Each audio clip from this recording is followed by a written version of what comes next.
Welcome to North Stories. The day I first laid eyes on Barbara, it felt like I had been jolted from a dream I didn't even know I was living. Up until that moment, my life had been small, predictable, even lonely. I was Eddie Harper, a name that wasn't likely to make the history books.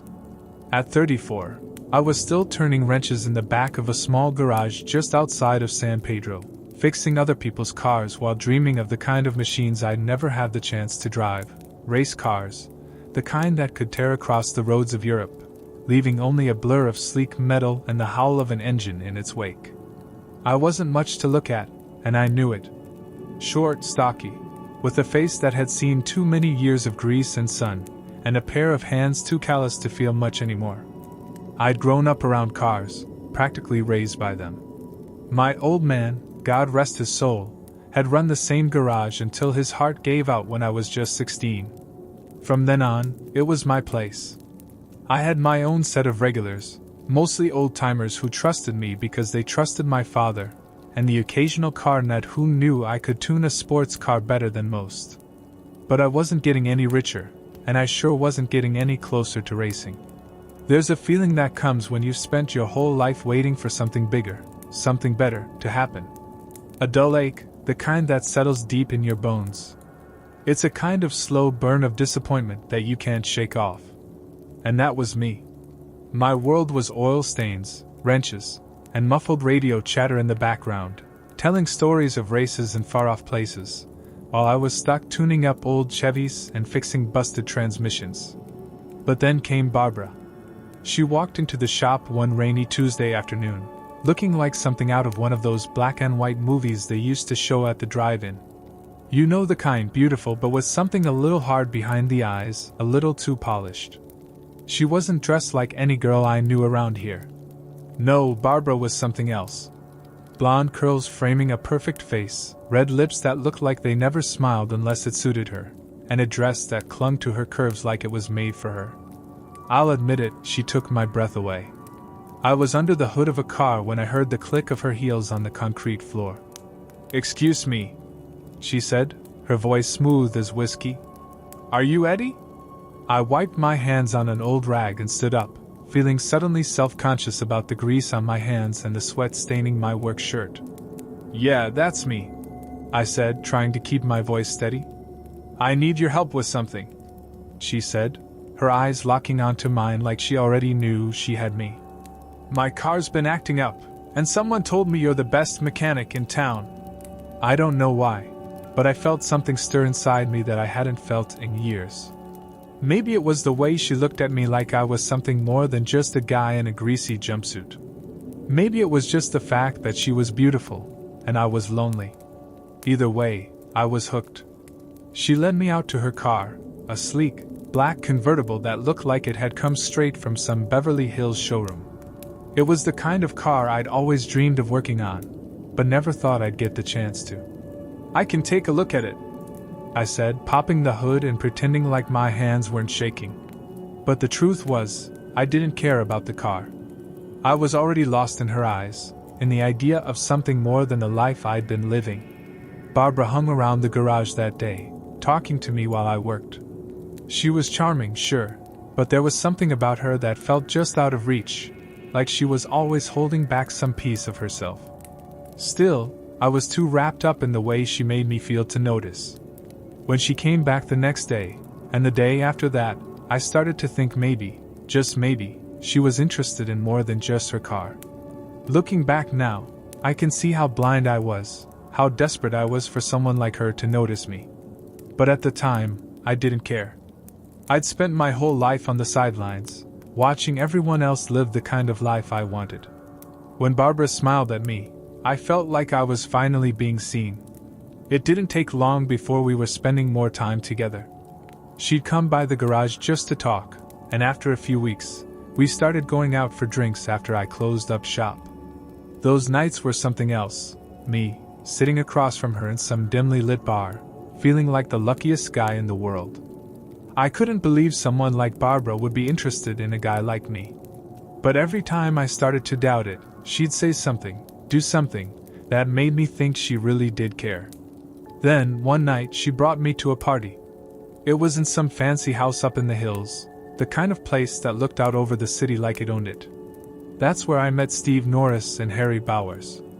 Steve was tall, good-looking in a movie star kind of way, with a sharp suit and a smile that didn't reach his eyes. He had a confidence about him that I envied. It wasn't loud or showy, but it was there in the way he moved, the way people gravitated toward him without even realizing it. Harry was different, shorter, stockier, with a face that looked like it had seen too many fights. He wasn't as smooth as Steve, but there was something dangerous about him, something that made you want to stay on his good side. Barbara introduced us, and for the first time, I felt a little out of place. These weren't my kind of people. They were the kind who knew how to work a room, who made deals with smiles and handshakes that meant more than they let on. But Barbara was there, and as long as she was smiling at me, I didn't care where I was or who I was with. We had a few drinks, talked a little, and then Steve started asking me about cars. He said he'd heard about me, about the work I did, and wanted to know if I'd be interested in a special kind of job. At first, I didn't think much of it. Guys like Steve were always looking for people to fix their expensive toys. But then he got a little more specific. "You ever think about driving in something a little more exciting than your everyday grind?" he asked, leaning in like he was letting me in on a secret. "Like what?" I said, not sure where this was going. Steve smiled, and for a moment, I thought maybe he was talking about racing. Maybe he'd seen something in me, something that told him I wasn't just a mechanic. Maybe he was offering me a way out of the life I'd been living. But then he said the words that would change everything. "I've got a job," he said, lowering his voice. "Something big. We need someone who can drive, someone who can handle a car when things get tough. Barbara told me you're the guy for the job." My heart started pounding, but I didn't say anything. I could feel Barbara's eyes on me, waiting to see how I'd react. "I'm not a criminal," I said after a long pause, my voice barely above a whisper. "Who said anything about being a criminal?" Steve grinned. "It's just driving, Eddie. You're good at that, aren't you? Think of it as a race where the stakes are a little higher than you're used to." I didn't know what to say. Part of me wanted to walk away, to forget I'd ever met Steve and Harry. But then I felt Barbara's hand on my arm, and when I looked at her, she gave me that smile, the one that made me feel like I could do anything. "It's just one job," she said softly. "And then you'll never have to worry about money again. You could get out of here, Eddie. You could get that life you've always wanted." I knew I should have walked away. I should have told Steve to find someone else, that I wasn't interested. But I didn't. Because for the first time in my life, I felt like I had a shot at something more. And if Barbara believed in me, maybe I could believe in myself too. "All right," I said, my voice steady now. "I'll do it. But just this one time." Steve grinned, and I could see the wheels turning in his head. Harry clapped me on the back, and Barbara kissed my cheek, whispering, "I knew you'd say yes." That was the moment it all began. That was the moment I crossed a line I didn't even know I was standing on. From that night on, my life was on a course I couldn't control. But at the time, I didn't see it. All I saw was Barbara, and the dream of a better life that was just out of reach. If I had known then what I know now, maybe I would have turned back. Maybe I would have walked away from all of it. But that's the thing about hindsight, it's always too late. I didn't sleep much after that night. My mind kept racing, trying to make sense of what I'd just agreed to. One minute, I was a nobody fixing cars for the locals, and the next, I was caught up in some scheme I barely understood. The job, whatever it was, loomed over everything, but I couldn't shake the feeling that it might be my way out. A chance to stop being small, to stop living on the edges of my own life. But the deeper I got into my thoughts, the darker they became. The next few days passed in a blur. Barbara didn't come by the garage as often, and when she did, she was quieter than usual, like something was weighing on her too. I'd catch her looking at me, her eyes distant, and then she'd snap back with a smile, like she was trying to hide whatever was going on behind that perfect face of hers. Then one evening, Just as I was closing up, Steve showed up. He walked in like he owned the place, his sharp suit standing out against the grease-stained walls. I could tell right away this wasn't a casual visit. He wasn't here to talk about cars or make small talk. He was here for business. "Eddie," he said, lighting a cigarette and leaning against the counter. "You ready?" I didn't know what to say. Ready? For what? I hadn't heard a word from him since that night at the party. And now here he was, acting like everything was already set in stone. "For the job," he continued, blowing out a stream of smoke. "We're doing it tomorrow." "Tomorrow?" I said, my stomach flipping. "I haven't even. You don't need to worry about anything." Steve cut me off, his voice smooth but firm. "We've got everything planned out. All you need to do is drive." I could feel the sweat starting to build at the back of my neck. This wasn't a game. This wasn't just some wild idea that would blow over. It was real, and it was happening whether I was ready or not. "What exactly is the job?" I asked, trying to keep my voice steady. "I mean, you haven't told me anything." Steve gave me a smile, but it didn't reach his eyes. "It's a bank. Small place out in the valley, not a lot of security. We get in, we get out, and you get paid. Simple as that." I stared at him, my mind racing. A bank. I wasn't stupid. I knew what that meant. This wasn't just some joyride. This was serious. If something went wrong, it wouldn't be a slap on the wrist. It would be prison, or worse. "I don't know," I said, swallowing hard. This isn't what I thought it would be." Steve's smile faded, and his eyes hardened. "You're in, Eddie. You said yes, and now you're in. There's no backing out now. You think you can just walk away? Not with what you know." I opened my mouth to say something, but the words caught in my throat. I didn't know what to do. I wasn't a criminal.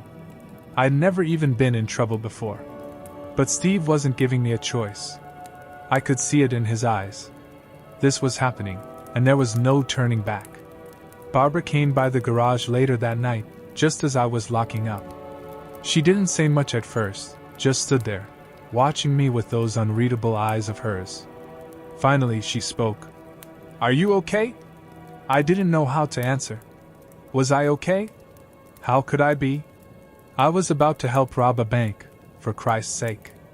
"I don't know," I muttered, rubbing my hand over my face. "I don't know if I can do this." Barbara stepped closer, her hand resting on my arm. "You can," she whispered. "I know you can. Steve and Harry, they've done this before. They know what they're doing. You're just the driver. You'll be fine."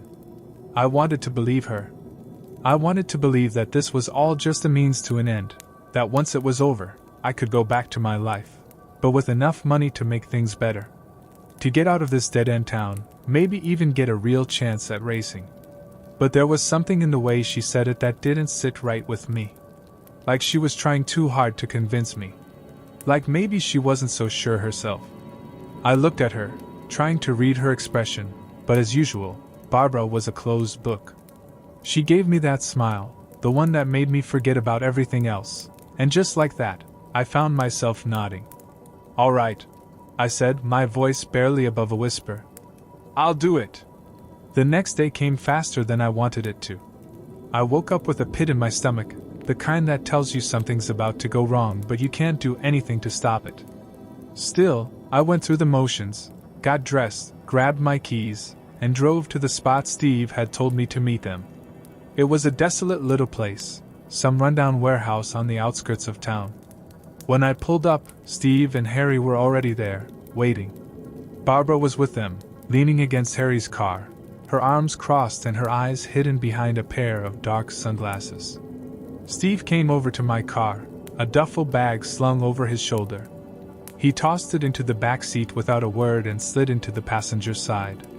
Harry got into his own car, pulling out ahead of us. "Let's go," Steve said, his voice calm, like we were just going for a Sunday drive. I followed Harry's car through the back roads, trying not to think about what was coming.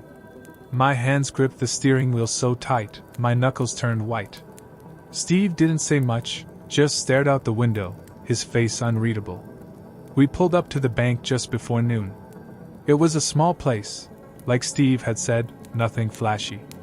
It sat on the corner of a quiet street, the kind of place where the tellers knew the customers by name. My stomach churned as I parked the car across the street, the engine still running. Harry got out of his car first, walking across the street like he didn't have a care in the world. Steve turned to me. "Stay here," he said. "Keep the engine running. We'll be in and out before you know it." I nodded, my throat too dry to speak. And then they were gone. I watched as Steve and Harry disappeared through the bank's front doors, my heart pounding in my chest. The street was quiet, almost too quiet. I kept my eyes on the bank, every second feeling like an hour. In my mind, I kept repeating Barbara's words. "You'll be fine. You'll be fine." But then, something went wrong. It was like a flash, a loud bang that echoed down the street, followed by shouting. My heart leapt into my throat. I gripped the steering wheel tighter, my whole body tense. This wasn't part of the plan. There wasn't supposed to be any noise, any trouble. I kept my eyes on the bank, my pulse racing. And then I saw them, Steve and Harry, bursting through the doors, running full tilt. Steve had his gun out, and Harry was clutching the duffel bag like his life depended on it. Behind them, I saw movement, someone else, a guard maybe, or a cop. I didn't have time to figure it out. "Go, go, go!" Steve shouted as they reached the car. I slammed my foot down on the gas, the tires screeching as we shot forward. Harry was yelling something in the back seat, but I couldn't hear him over the sound of my own heart pounding in my ears. Everything happened in a blur after that.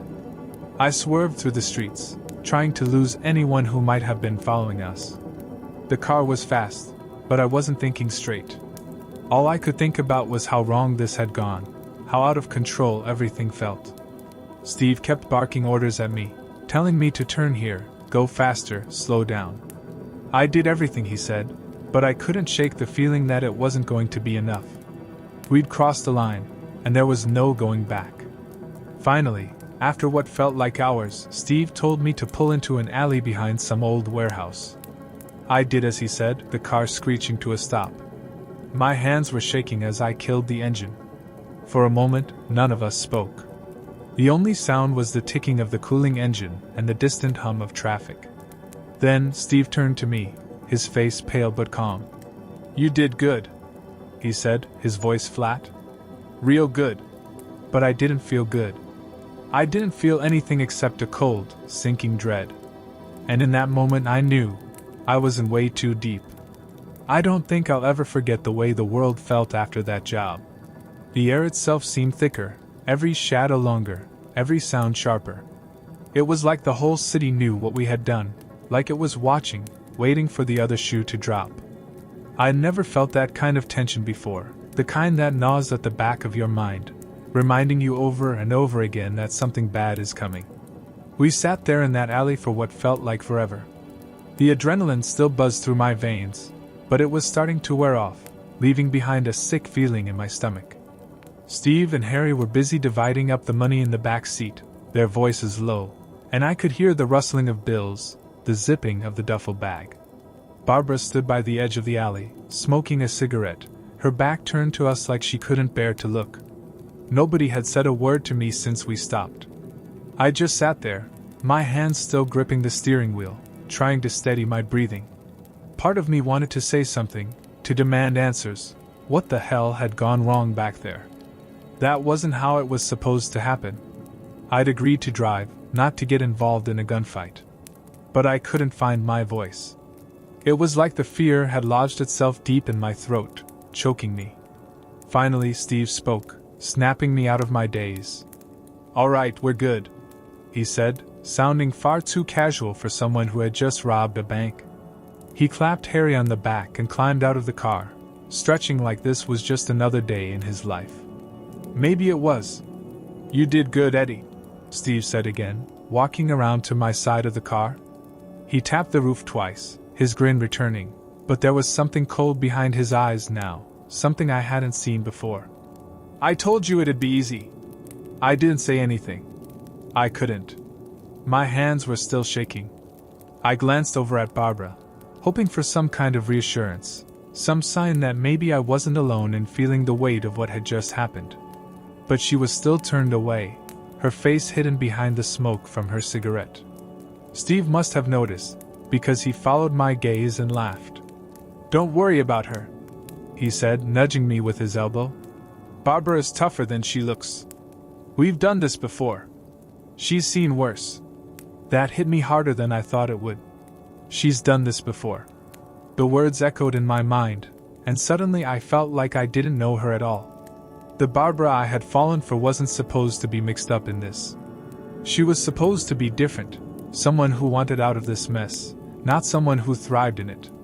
I realized how much I'd built her up in my head, and how wrong I had been. Harry came around, tossing the duffel bag onto the hood of the car with a heavy thud. "All right, let's get out of here," he grunted, lighting a cigarette of his own. "We're sitting ducks if we hang around too long." Steve nodded. "He's right. We need to lay low for a while. I'll call you when it's time to split the take." He turned back to me, his smile still in place. "You're getting a good cut, Eddie. Don't worry. Just head home and act normal. We'll be in touch." Home. I hadn't even thought about where I was going after this. My little apartment above the garage suddenly felt like the last place I wanted to be. It was too familiar, too small. How could I go back to my regular life after this?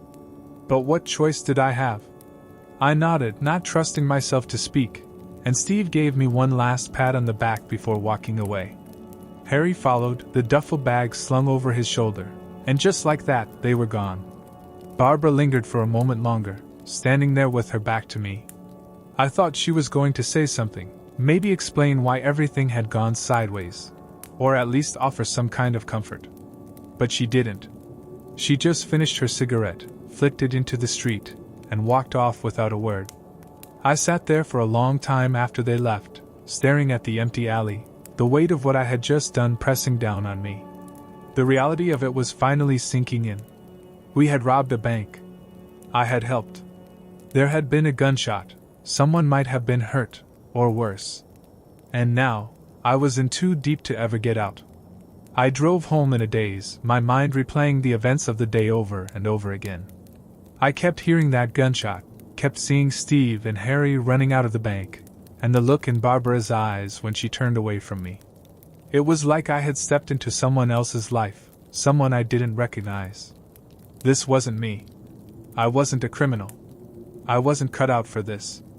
By the time I got back to my apartment, it was dark, and the city felt quieter than usual, like it was holding its breath. I locked the door behind me and slumped down on the couch, burying my face in my hands. I couldn't stop shaking. I thought about calling someone, maybe telling the cops everything, but then I remembered Steve's words, "You're in. There's no backing out now." He was right. If I went to the cops, I'd be in just as much trouble as they were. I'd crossed the line, and now I was stuck on the other side. Days passed. I went back to the garage, tried to keep my head down, tried to act normal. But every time the phone rang, my heart would leap into my throat, and every time I heard sirens in the distance, I'd freeze, half expecting them to come barreling into the shop, guns drawn. I couldn't sleep. Every time I closed my eyes, I'd see Steve's smile, Harry's gruff expression, and Barbara's cold, distant gaze. Then, one night, she showed up at the garage. It was late, long after I had closed up for the day. I was just about to head upstairs when I heard the familiar click of her heels on the concrete floor. "Eddie," she said softly, her voice almost apologetic. I turned around to find her standing in the doorway, her blonde curls loose around her shoulders, her eyes shadowed and tired. For the first time since I met her, she didn't look so put together. She looked almost fragile. "Barbara," I said, my voice coming out harsher than I intended. "What are you doing here?" She took a step inside, her heels echoing in the empty space. "I wanted to see you. I wanted to make sure you're all right." I laughed, but there was no humor in it. "Am I all right? What do you think?" She didn't answer right away, just stood there, watching me with those unreadable eyes of hers. After a long silence, she finally spoke. "I didn't want it to go like that," she said quietly. "Things got complicated. I'm sorry." "Complicated?" I said, my voice rising. "Barbara, someone could have gotten killed. Hell, maybe they did. And I was part of it." "I know," she said, taking another step closer. "But you have to understand, Steve and Harry, they're professionals. They've been doing this for a long time. They know what they're doing." "I don't care about Steve and Harry," I snapped, my frustration boiling over. "I care about what happens to me. I care about the fact that I'm in way over my head. I never should have agreed to this." Barbara flinched at my words, but she didn't back down. She came closer, standing right in front of me now, her eyes searching mine. As I moved stealthily through the maze of crates, I caught sight of a large door on the far side of the warehouse. It looked like it led outside, and I couldn't help but feel drawn to it. Maybe if I could reach it, I could find a way to distract them while Barbara and Harry escaped. I approached the door cautiously, my heart pounding in my chest. Just as I reached for the handle, I heard voices again, closer this time. "Let's split up and search this section," one of the men suggested. "They can't have gotten far." I cursed under my breath, realizing they were closing in again. I needed a distraction. I scanned the area and noticed a few metal barrels stacked haphazardly near the entrance. An idea sparked in my mind. I quickly grabbed a nearby rock and tossed it towards the opposite side of the warehouse. It hit the ground with a loud clatter, and the men immediately turned their attention toward the noise. "Did you hear that?" one of them shouted, rushing toward the sound. Now was my chance. I darted toward the door, heart racing, and pushed it open. The cool night air rushed in, and I stepped outside, glancing around to get my bearings. I was in a small alleyway behind the warehouse, with crates lining the walls and shadows dancing in the dim light. I took a moment to collect myself, breathing deeply as I focused on my next move.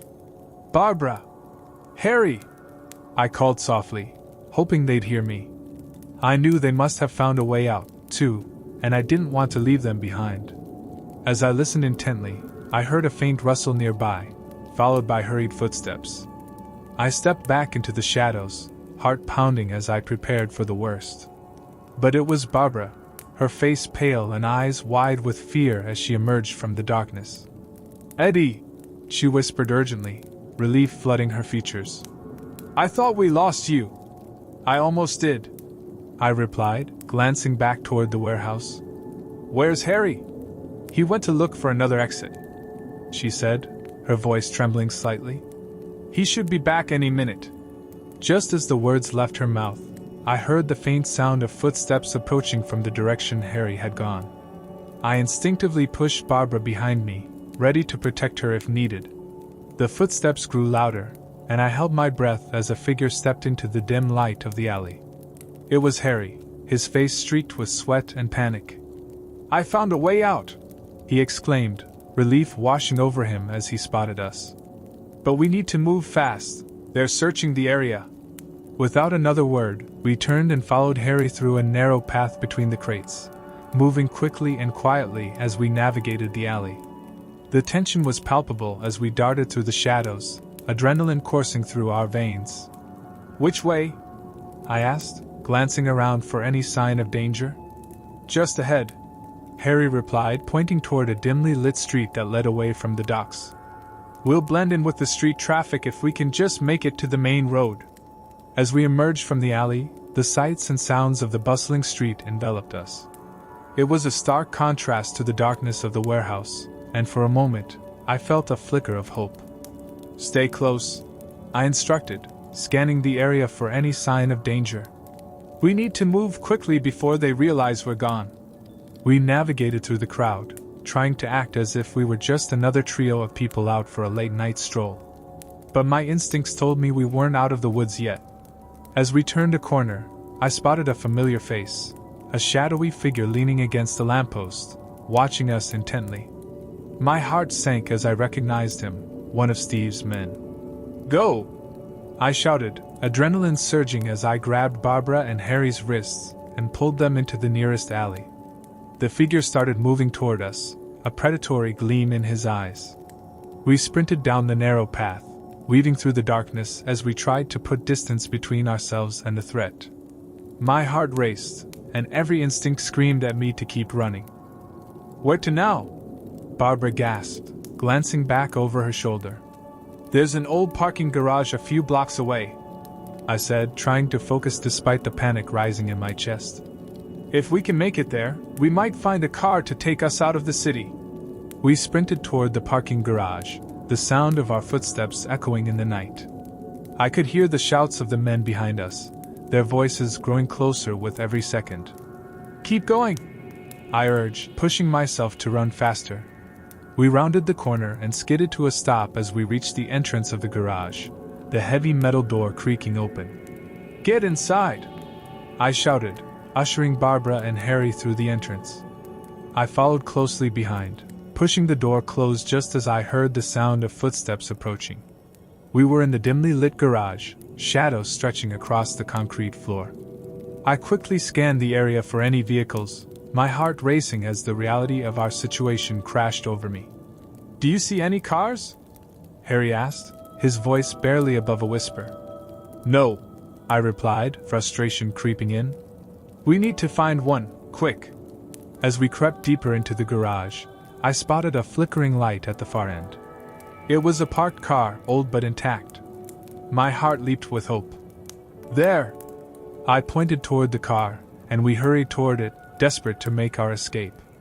But just as we reached the vehicle, the sound of footsteps echoed from behind us, growing louder.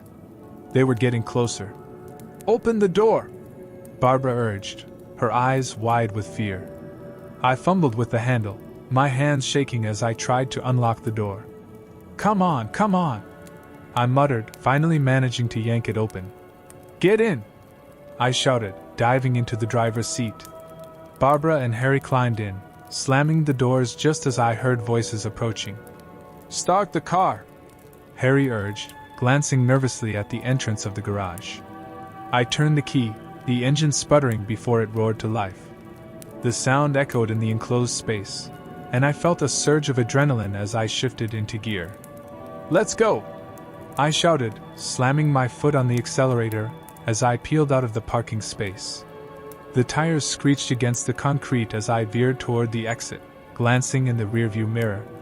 In the distance, I could see shadows moving toward us, Steve's men closing in. "Faster!" Barbara shouted, gripping the seat as I barreled toward the exit. We burst out of the garage and onto the street, the city lights flashing past us as I raced down the road, the adrenaline fueling my every move. "Where to now?" Harry asked, looking around frantically. "Anywhere but here," I replied, my eyes darting between the road and the rearview mirror. "We need to find a place to lay low and regroup." I took a deep breath, trying to steady my racing heart. We had escaped for now, but the danger was far from over. Steve was still out there, and I knew we had to stay one step ahead if we were going to survive. As we drove through the night, I could feel the weight of uncertainty pressing down on us. Each passing streetlight illuminated the tension etched on Barbara's and Harry's faces. They were scared, and I couldn't blame them. We had just escaped the jaws of a deadly trap, but our ordeal was far from over. "Where do we go now?" Barbara asked, her voice barely above a whisper. "We can't just drive aimlessly. We need to find a safe place to lay low for a bit," I said, my mind racing with options. "There's an old motel on the outskirts of town that I know about. It's not fancy, but it's off the beaten path." Harry nodded. "Let's go there. We can figure out our next move without looking over our shoulders every second." I turned the car in the direction of the motel, my fingers gripping the steering wheel tightly as I kept an eye on the rearview mirror. The streets were relatively empty at this hour, but I couldn't shake the feeling that we were being watched. The atmosphere was thick with fear and uncertainty, but I pushed the anxiety aside, focusing on the task at hand. As we drove further away from the city center, the buildings became sparser, giving way to the darkness of the outskirts. When I finally spotted the flickering neon sign of the motel, relief washed over me. I parked the car in a dimly lit spot, and we quickly exited, scanning the area for any signs of trouble.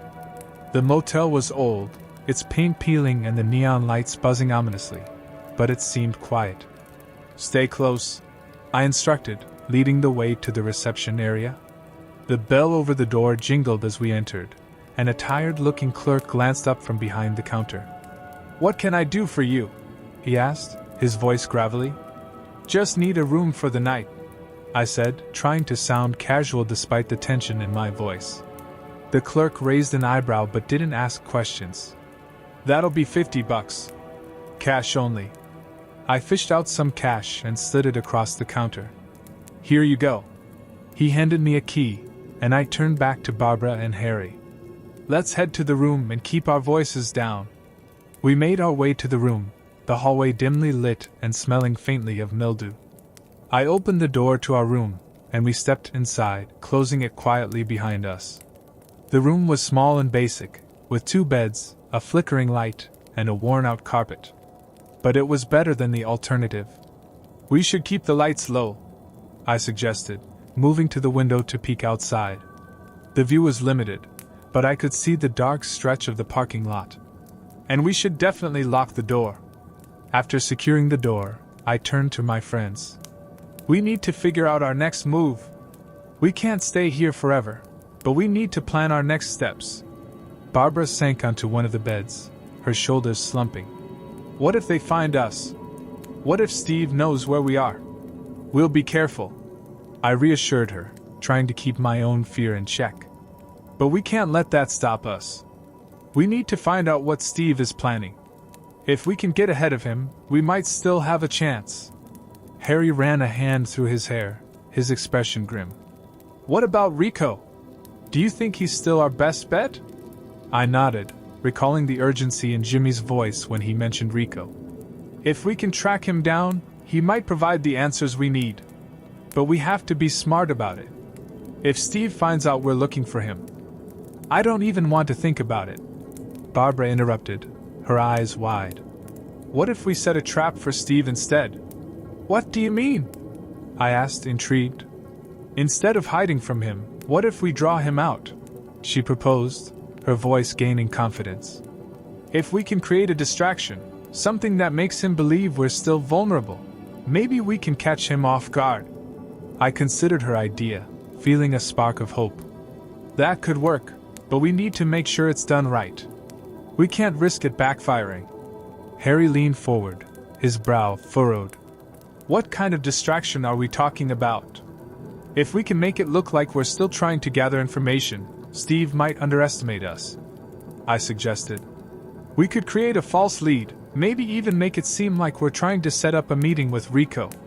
"Right, and then we can have eyes on him," Barbara added, her voice gaining momentum. "If we can lure Steve into the open, we might finally get the upper hand." "Okay, let's break it down," I said, pacing the room. "First, we need to find a way to communicate with Rico without tipping Steve off. We can use burner phones or even a payphone. We could also spread some rumors at the bar," Harry suggested, his eyes lighting up with the idea. "If we can convince someone to pass the word along, maybe it'll reach the right ears." "Exactly," I said, nodding. "Then we set up a time and place that's convenient for us but risky for Steve. If we do this right, he'll never see it coming." We spent the next hour strategizing, laying out our plan and anticipating potential pitfalls. Each detail was critical, and I could feel the tension in the air slowly begin to shift. As we finalized our strategy, I felt a sense of purpose replace the anxiety that had settled over us. This wasn't just about survival anymore. It was about reclaiming control over our lives. After going over the plan one last time, we prepared for bed, knowing that we would need our rest if we were going to pull this off. "Tomorrow's going to be a long day," I said as I turned off the flickering light, plunging the room into darkness. "But if we stick together and stay sharp, we'll make it." Barbara and Harry nodded, and as I lay in the darkness, I felt a glimmer of hope amidst the uncertainty. We were no longer just running, we were taking the fight to Steve. And somehow, that made all the difference. As dawn broke, the sun casting a pale light through the thin curtains of the motel room. I awoke with a renewed sense of determination. Today was the day we turned the tables. I glanced at my watch. It was early, and I could still hear Barbara and Harry breathing softly in their sleep. I took a moment to gather my thoughts and reflect on our plan. We needed to move quickly and stay one step ahead. I slipped out of bed, careful not to wake them, and made my way to the window. The parking lot was empty except for a few cars, but I knew better than to let my guard down. Time to get to work, I whispered to myself. I started making a list of supplies we need to execute our plan: a burner phone, some cash, and maybe a few disguises to help us blend in. As I jotted down ideas, I felt a rush of adrenaline course through me. I couldn't help but think about Steve. He had no idea what was coming. The fear I had felt just days ago was being replaced with a fierce resolve. We were going to show him that we were not to be underestimated. Once I had everything written down, I decided to head out to gather supplies while Barbara and Harry slept. I slipped on a hoodie to blend in with the morning crowd and quietly left the motel room, ensuring the door locked behind me. The morning air was crisp, and the streets were just beginning to awaken. I walked quickly, keeping my head down and my eyes peeled for any signs of trouble. I stopped at a convenience store, picking up a burner phone and some snacks for the day. As I paid the cashier, I felt a rush of excitement mixed with anxiety. Each step I took brought me closer to taking control of our situation. After gathering everything I needed, I decided to make my way back to the motel. I was halfway there when I noticed a familiar figure leaning against a lamppost a few blocks away, one of Steve's men. I froze, my heart racing as I ducked behind a nearby car. My mind raced. Had he spotted me? Did he know I was here? I waited, my breath held, as he scanned the area, his eyes darting from side to side. The last thing I needed was to be recognized.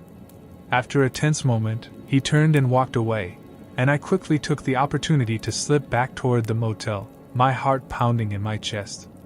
Once inside, I relayed what had happened to Barbara and Harry, who were both awake now and fully alert. "Looks like we need to move faster," I said, my voice low but urgent. "I just saw one of Steve's guys nearby." "Great. Just what we need," Harry replied, running a hand through his hair. "We have to act fast and stick to the plan." After we ate a quick breakfast and finalized our preparations, we gathered our things and prepared to leave the room. I felt a sense of determination surge through me. "This is it," I said, looking at both of them. "We stick together, keep our heads down, and execute the plan. We can do this." With that, we stepped outside, ready to face whatever challenges lay ahead. As we drove back toward the heart of the city, my mind raced with possibilities. The fear that had once paralyzed me was replaced with a fierce resolve. We were about to set our plan in motion, and there was no turning back. As we neared the bar where we intended to gather intel, the familiar streets felt different, charged with the anticipation of what lay ahead. I parked the car a few blocks away and we exited, blending into the bustling sidewalk. The sun was high in the sky now, and I could see people going about their day, completely unaware of the dangers lurking beneath the surface. "Stick to the plan," I reminded Barbara and Harry, glancing around to ensure we weren't being followed. "We'll split up once we get inside. Keep an eye out for anyone who looks suspicious." We approached the bar, a nondescript building with a flickering neon sign that read, "Open." I took a deep breath, mentally preparing myself for the potential confrontation ahead. Inside, the atmosphere was dim, with a low murmur of conversations and the clinking of glasses.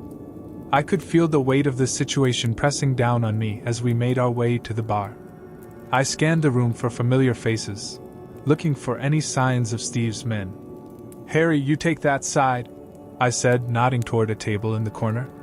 "Barbara, you can sit at the bar and strike up a conversation. I'll go see if I can talk to the bartender and see if he's heard anything."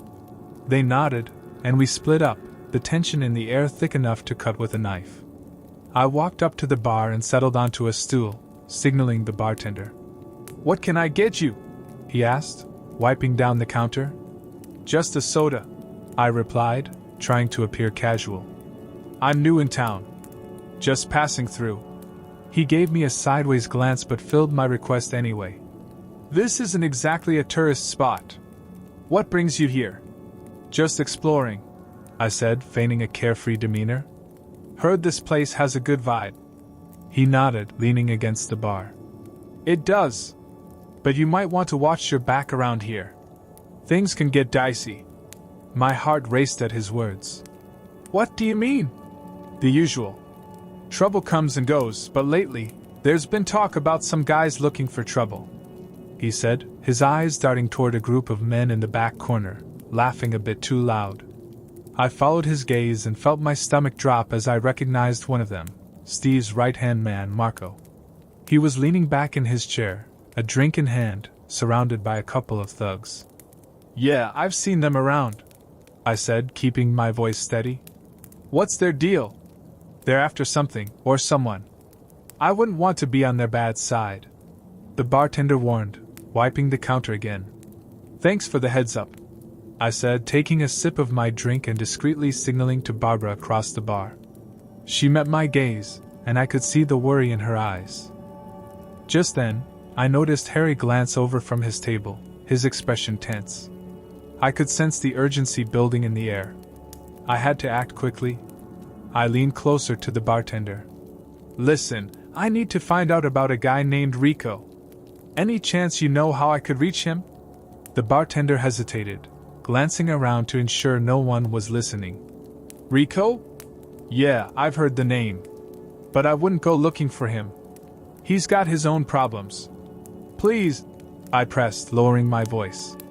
I need to know. Lives are at stake. The bartender sighed, running a hand over his face. Fine. Last I heard, he was hanging out at a diner a few blocks away. But if you're looking for trouble, I'd steer clear. Those guys you saw? They're part of it. Thanks, I said, throwing a few bills on the counter and standing up. I glanced back at Barbara and Harry, who were watching me intently. We need to move, I said, urgency in my voice as I approached them. I've got a lead on Rico, but we have to be careful. Steve's men are here, and we can't risk getting spotted. We quickly made our way out of the bar, keeping our heads down as we walked. The streets felt alive with the chaos of the city, but I couldn't shake the feeling that eyes were on us. As we turned the corner, I led the way toward the diner the bartender had mentioned, my heart racing. Stay alert, I instructed, glancing over my shoulder to check for any signs of pursuit. The diner came into view, its neon lights buzzing as we approached. I felt a knot tighten in my stomach. This could be the breakthrough we needed or a disastrous mistake. Inside, the atmosphere was lively, with patrons chatting and waitresses serving coffee and meals. I quickly scanned the room, looking for any signs of Rico. There! I whispered, spotting a familiar face in a booth at the back. He looked rugged, wearing a leather jacket and nursing a cup of coffee. Let me handle this, I said, confidence surging through me as I motioned for Barbara and Harry to stay put. I approached Rico's table, my heart pounding. He looked up, surprise flickering in his eyes. Eddie? What are you doing here? We need to talk, I said, glancing around to ensure no one was listening. It's urgent. About what? He asked, skepticism creeping into his voice. About Steve and his men. We're in deep trouble, I said, leaning closer. They're hunting us down, and I need your help. Rico hesitated, his eyes narrowing as he assessed me. Help? You know, the last time I got involved with that guy, it didn't end well for me. I understand, but this isn't just about you or me, I urged, feeling the weight of desperation in my chest. Barbara and Harry are involved. They're innocent in this. He studied me for a moment, and I could see the wheels turning in his mind. What do you want? We're trying to set a trap for Steve, I said, feeling the urgency of our situation press down on me. We need to lure him out and make him vulnerable. But we need intel, and you're the only one who can help us. Rico sighed, running a hand through his hair. You really think you can outsmart him? I have to try, I replied, my voice steady. I can't let him hurt anyone else. He regarded me for a moment longer, then nodded slowly. All right. I might know something, but it's dangerous. If you want to play with fire, you better be ready to get burned. I'm ready, I said, determination coursing through me. Okay, Rico said, glancing around again before leaning in closer. There's a shipment coming in tonight. If you can get to it first, you might find something that could turn the tide in your favor. A shipment? What's in it? I asked, my heart racing at the prospect of potentially gaining an upper hand. Weapons, cash, everything Steve needs to keep his operation running, he said, his voice low. If you can intercept it, you might be able to leverage that against him. Where's it happening? I asked, feeling the urgency of the situation bearing down on me. Meet me here at midnight, and I'll give you the details, he said. But you need to be careful. Steve has eyes everywhere. I understand. Thank you, Rico. We'll be here, I replied, feeling a surge of hope. As I returned to Barbara and Harry, I relayed the plan, the tension in the air shifting slightly as we formulated our strategy. We have to get back to the motel and prepare, I said. If we want to pull this off, we need to be ready for anything. As we left the diner, I felt a mix of hope and anxiety coursing through me. We were on the brink of something big, but the danger was palpable. The streets felt different as we made our way back, the weight of our plan settling in. I couldn't shake the feeling that we were being watched. Keep your heads up, I warned as we neared the motel. We can't afford any mistakes. Inside our room, we gathered around the small table, strategizing the final details of our plan. I felt a fierce determination rise within me. This was our chance to take control. Let's go over everything one last time, I said, pulling out a notepad and jotting down key points.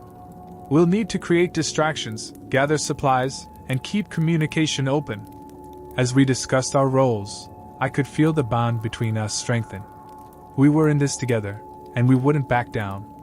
Hours passed, and as night fell, the air was thick with anticipation. At around 11:30, we prepared to head back to the diner. My heart raced as we walked, each step bringing us closer to the confrontation that could change everything. When we arrived, the diner was quieter now, the late-night crowd thinning out. I spotted Rico at the booth, waiting for us. Are you ready? He asked as we approached. I nodded, adrenaline coursing through my veins. Tell us what we need to do. Rico leaned in closer, outlining the details of the shipment, explaining the route and the timing. They'll be making a drop-off at the docks around midnight. If you can get there first, you can intercept them.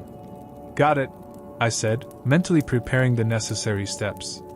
The excitement of the plan coursed through me, but so did the weight of the risks involved. And how do we know Steve won't be there? I asked, glancing around the diner. Rico's expression grew serious. He might not be directly involved in the drop, but his men will be.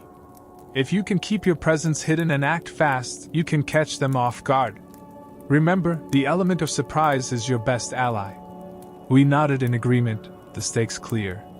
With the clock ticking down to midnight, we had no time to waste. Let's move, I said, leading Barbara and Harry out of the diner.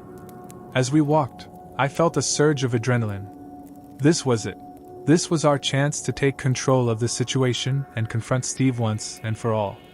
As we approached the docks, the air turned crisp, and the shadows stretched ominously in the dim light of the street lamps. I could hear the distant sounds of water lapping against the shore and the faint hum of machinery. Stay low and stick together, I instructed, feeling a mix of fear and determination. We can't afford any mistakes now. When we reached the area Rico had indicated, we found a secluded spot behind a stack of shipping containers. The night was still, the only sounds coming from the gentle movement of the water and the distant chatter of men. Looks like they're running late, Harry whispered, peering through the crates. I hope this works. We waited in silence, adrenaline pumping through our veins. Finally, headlights cut through the darkness as a truck pulled into the area, the engine rumbling as it came to a halt. Here we go, I said, my voice barely above a whisper. We could see two figures emerge from the truck, Marco and another man. They looked around cautiously, then began unloading boxes from the back. "Now or never," I murmured, nodding to Barbara and Harry. "Let's make our move." We crept closer, hearts pounding as we positioned ourselves behind another container. I could feel the tension building in the air, my instincts sharp as we prepared to intercept them. "On my signal," I whispered, watching as the men continued to unload the truck. 3, 2, 1. I counted down in my mind, then jumped out from behind the container, stepping into the light. "Hey! Stop right there!" I shouted, my voice echoing through the darkness. Marco turned, surprise evident on his face, but before he could react, I lunged forward, tackling him to the ground. The other man quickly pulled a knife, but Harry was on him in an instant, wrestling him to the ground. "Barbara, get the boxes!" I shouted as I pinned Marco down. She rushed to the truck, quickly inspecting the contents. "There are weapons in here," she called back. "We have to get them out before anyone else arrives." Marco struggled beneath me, but I held him down, my heart racing as I tried to keep him subdued. "What's Steve planning?" I demanded, trying to sound authoritative despite the chaos. "You think you can intimidate me?" Marco spat, but there was fear in his eyes. "You're in way over your head." "Maybe," I said, applying more pressure. "But we're not letting you walk away from this." Suddenly, I heard footsteps approaching, and panic surged through me. "We need to hurry!" "Almost done!" Barbara shouted, tossing a box to Harry, who quickly checked it. I could hear voices growing louder, and I knew we were running out of time. "Get the last of the boxes!" I yelled, keeping Marco pinned down. Just then, I felt a sharp jab in my side as Marco managed to pull out a small knife. "You're making a big mistake," he snarled. In a swift motion, I knocked the knife from his grip, sending it clattering to the ground. "You're the one making the mistake, Marco. This ends tonight." As Barbara and Harry finished gathering the last of the boxes, I heard the distant sound of engines revving. "They're coming! We need to get out of here!" I yelled, adrenaline surging through me. "Got it!" Harry replied, helping Barbara carry a box as we quickly moved away from the truck. I still had Marco pinned down, and as the sound of approaching vehicles grew closer, I made a split-second decision. "We can't leave him here!" I grabbed Marco by the collar and yanked him to his feet. "You're coming with us," I said, forcing him to walk ahead of me as we made our way back to the shadows. The sounds of tires screeching filled the air, and I could see headlights approaching in the distance. "Hurry!" I urged, pushing Marco forward as we ducked behind another stack of crates. Just as we settled into the shadows, a pair of black SUVs pulled into the area. The doors swung open, and I recognized Steve's men emerging, scanning the surroundings. "This isn't good," Barbara whispered, her eyes wide. "What do we do?" "We wait," I said, gripping Marco tighter. "If they're here, they'll lead us to Steve. We need to stay hidden and gather information." As the men began searching the area, I could feel the tension escalating. My heart raced as I watched them grow increasingly agitated, calling out for Marco. "Where the hell is he?" one of them barked. I held my breath, praying they wouldn't look our way. The longer we stayed hidden, the more time we had to figure out our next move. Suddenly, one of the men spotted something on the ground, Marco's dropped knife. "Over here! He's been here!" he shouted, pointing in our direction. "Run!" I yelled, shoving Marco forward as we burst from our hiding spot and sprinted toward the nearest exit. "Get them!" Steve's men yelled, their voices echoing behind us as we dashed through the maze of shipping containers. "Left!" I shouted, leading the way as we veered away from the commotion, our hearts pounding with adrenaline. We raced through the dark docks, my lungs burning as I pushed myself harder. "This way!" I yelled, spotting an exit leading to a nearby alley. As we reached the alley, we could hear the men shouting behind us, their footsteps echoing as they pursued us. "Keep going!" Barbara urged, glancing back nervously. We reached the end of the alley and burst onto a street, our eyes scanning for any signs of escape. I spotted a parked car just a few feet away. "Quick, in there!" I yelled, sprinting toward it.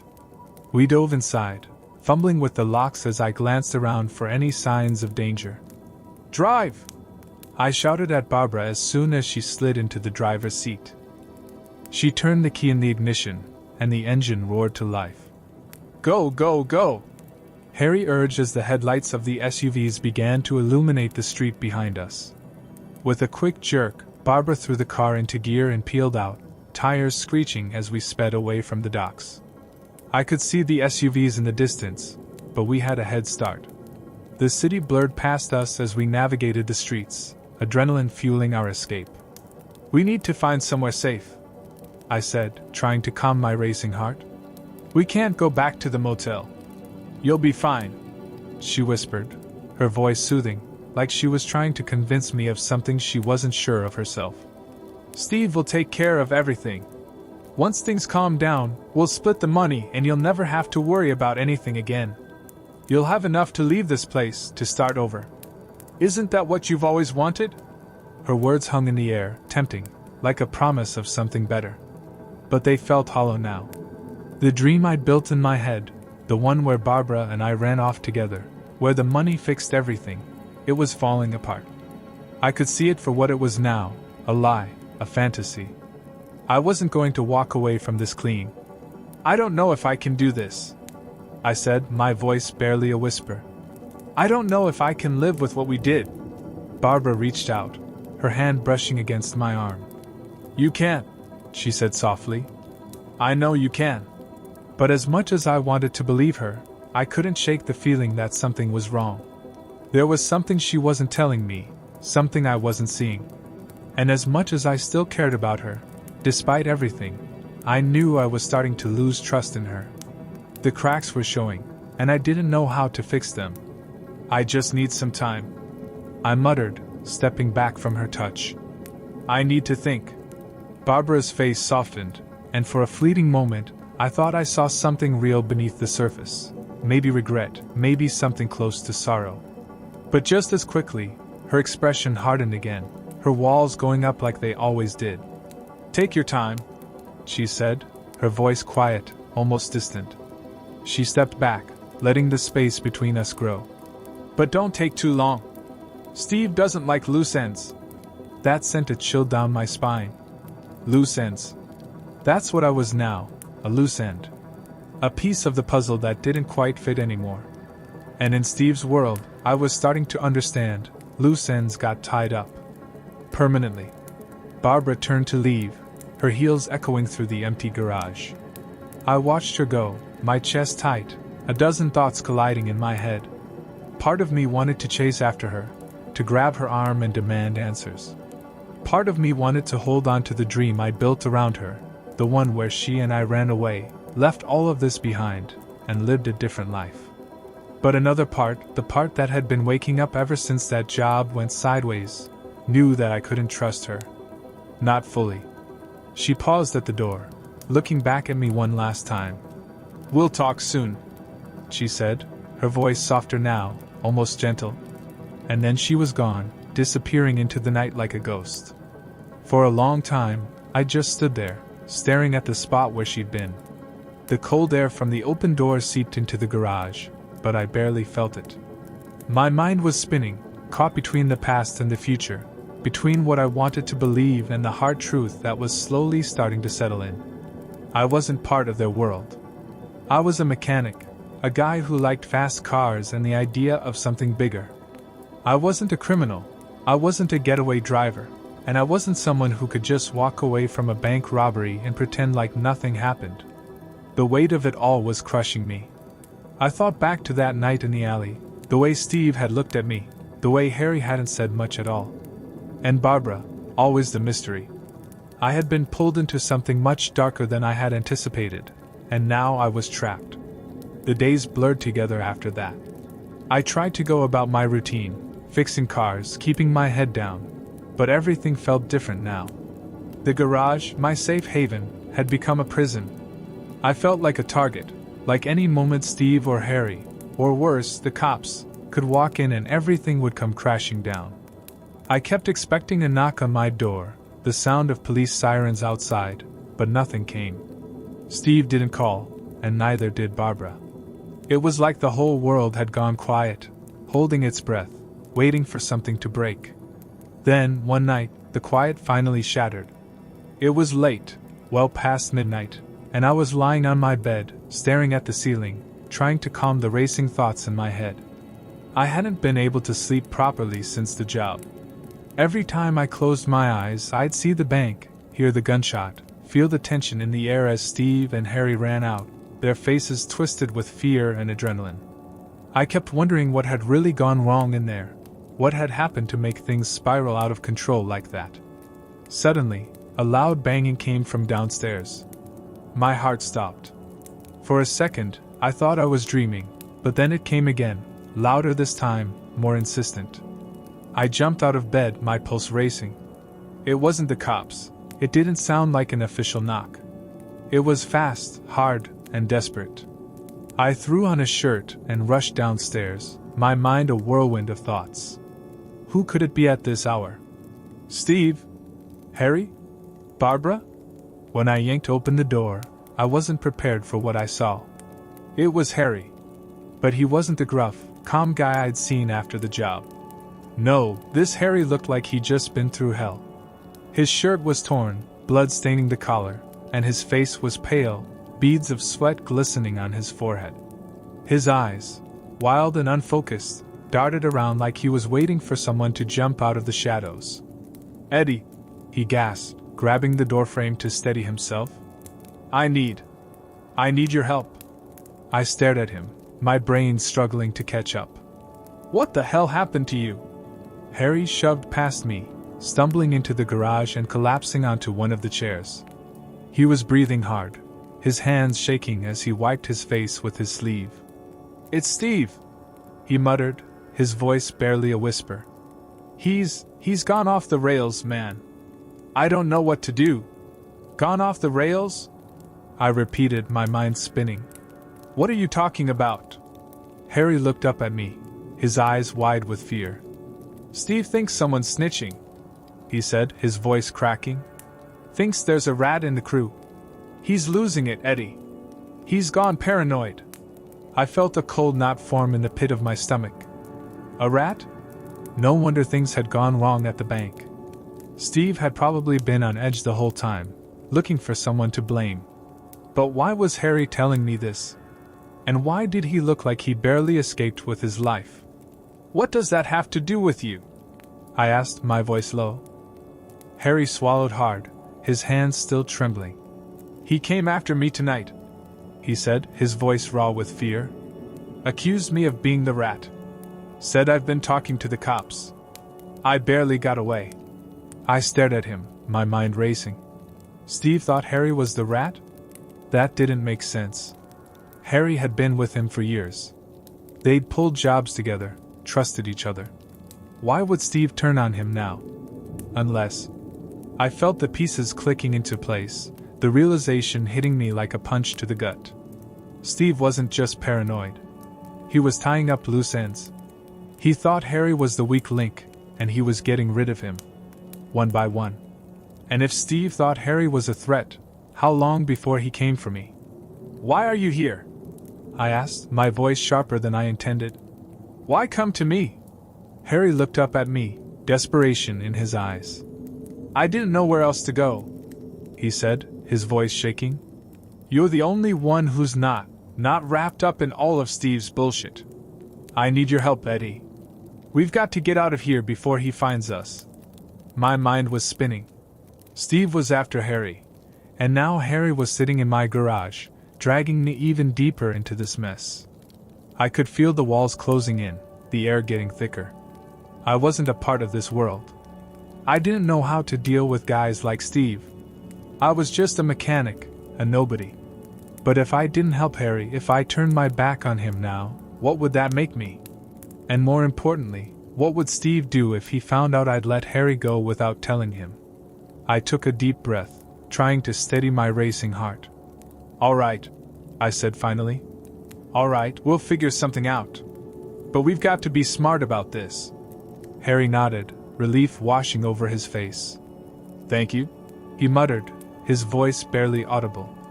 I didn't know where else to turn. I didn't have time to think about what I'd just agreed to.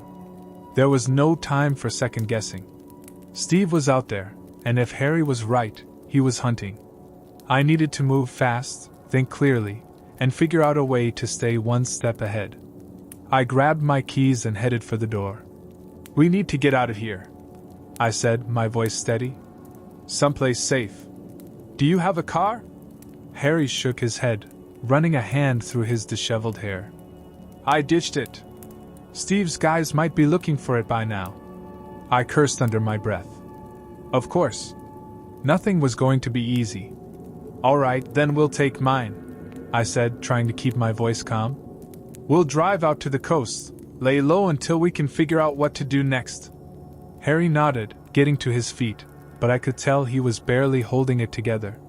His legs wobbled, and he leaned heavily on the chair for support. "You sure this is gonna work?" he muttered, doubt creeping into his voice. "No," I admitted, grabbing my jacket from the hook by the door. "But it's the best shot we've got right now." We slipped out into the night, the city around us eerily quiet. Every shadow felt like it could be hiding one of Steve's men, every corner a trap waiting to spring. As we made our way to the car, I couldn't shake the feeling that we were already too late, that the net was closing in. I started the engine, the familiar hum of the car offering a brief moment of comfort. But as I pulled out onto the empty street, I knew things were only going to get worse from here. Steve wasn't the type to let things slide. He wouldn't stop until he had what he wanted, whether that meant Harry, me, or both. The streets were unnervingly quiet as I drove through the city, Harry slumped in the passenger seat, his hands twitching nervously in his lap. I couldn't tell if it was the fear or the adrenaline still coursing through his veins, but I could sense how close he was to breaking. I kept glancing at him out of the corner of my eye, trying to gauge whether or not he was going to lose it. The last thing I needed was Harry cracking under the pressure while Steve was out there, hunting us down like animals. The headlights cut through the fog that had settled over the city, casting long shadows on the empty streets. The hum of the engine was the only sound, but it wasn't comforting. It was a constant reminder of the chaos swirling around us, the storm we were caught in. I kept thinking about Steve, how close he might be, how far he would go. I didn't doubt for a second that he'd find us. It was just a matter of time. "What's the plan?" Harry asked after a while, his voice hoarse from stress.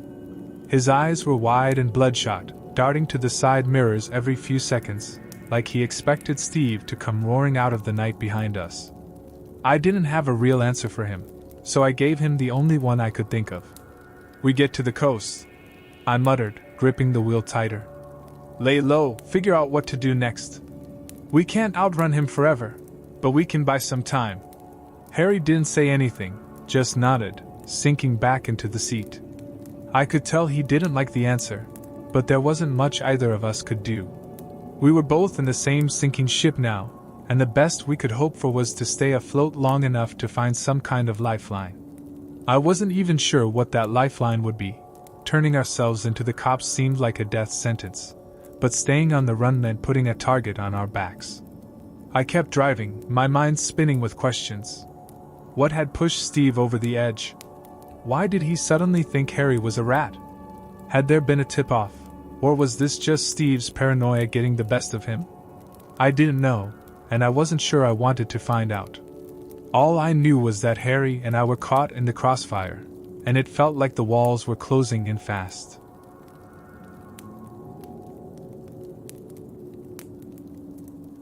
As we hit the highway, the fog thickened, swallowing the road ahead of us. It was like driving into a void, the world beyond the headlights disappearing into the darkness. The farther we got from the city, the more isolated I felt. Normally, the open road would have been a relief, an escape. But now, it just felt like we were running toward the unknown, with no idea what waited for us on the other side. Harry spoke again, his voice barely audible over the sound of the tires on the asphalt. "You think Barbara's involved in this?" The question hit me like a punch to the gut. Barbara. I hadn't let myself think about her since she walked out of the garage that night, leaving me with more questions than answers. I didn't want to believe she was involved in whatever game Steve was playing, but the truth was, I didn't know her as well as I thought I did. The woman I had fallen for, the woman I thought I could trust, had vanished the moment that gunshot rang out at the bank. In her place was someone I barely recognized, someone capable of keeping secrets I didn't even want to know. I don't know, I said after a long pause, my voice strained. She's deep in with Steve, that much is clear. But I don't know how far she's willing to go. Harry let out a humorless laugh. Deep in with Steve? She's practically running the show with him. Don't kid yourself, Eddie. Barbara's not some innocent bystander. She's in this up to her neck. I didn't respond. I didn't want to. It hurt too much to even consider the possibility that Barbara had been playing me from the start. That she had lured me into this mess with sweet words and false promises, all while knowing full well what Steve had planned. But the longer I stayed silent, the more Harry's words began to sink in. The signs had been there, hadn't they? The way she'd pulled away after the job, the way she hadn't flinched when things went sideways. She was calm, detached, like she'd been through it all before. But why? Why pull me into this? I wasn't part of their world. I wasn't a criminal. I didn't have the same connections or history that Steve and Harry had. I was just a guy who fixed cars, a guy with a dream that suddenly felt so far out of reach, it was laughable. Why would Barbara bother with me at all? The more I thought about it, the more a dark suspicion crept into my mind. What if I wasn't just some random guy who happened to get caught up in their plan? What if I was part of the plan? What if Barbara had seen me as the perfect patsy, a nobody who could be used and then discarded when things went south? I felt sick to my stomach. The idea of being used, manipulated, it twisted something deep inside me. I gripped the wheel tighter, my knuckles white. What do you want to do, Eddie?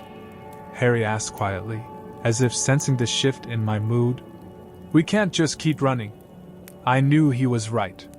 Sooner or later, Steve would catch up to us. I didn't have any illusions about that. The question was, how did we get out of this alive? We've got to flip the script, I said, the words coming out before I fully thought them through. We can't just be the hunted. We need to figure out a way to turn this around on Steve. Harry stared at me like I'd lost my mind. Turn it around on Steve? Are you serious? The guy's a psycho. He's got connections, he's got men, we're just two guys on the run. I know, I admitted, my mind racing. But he's not invincible.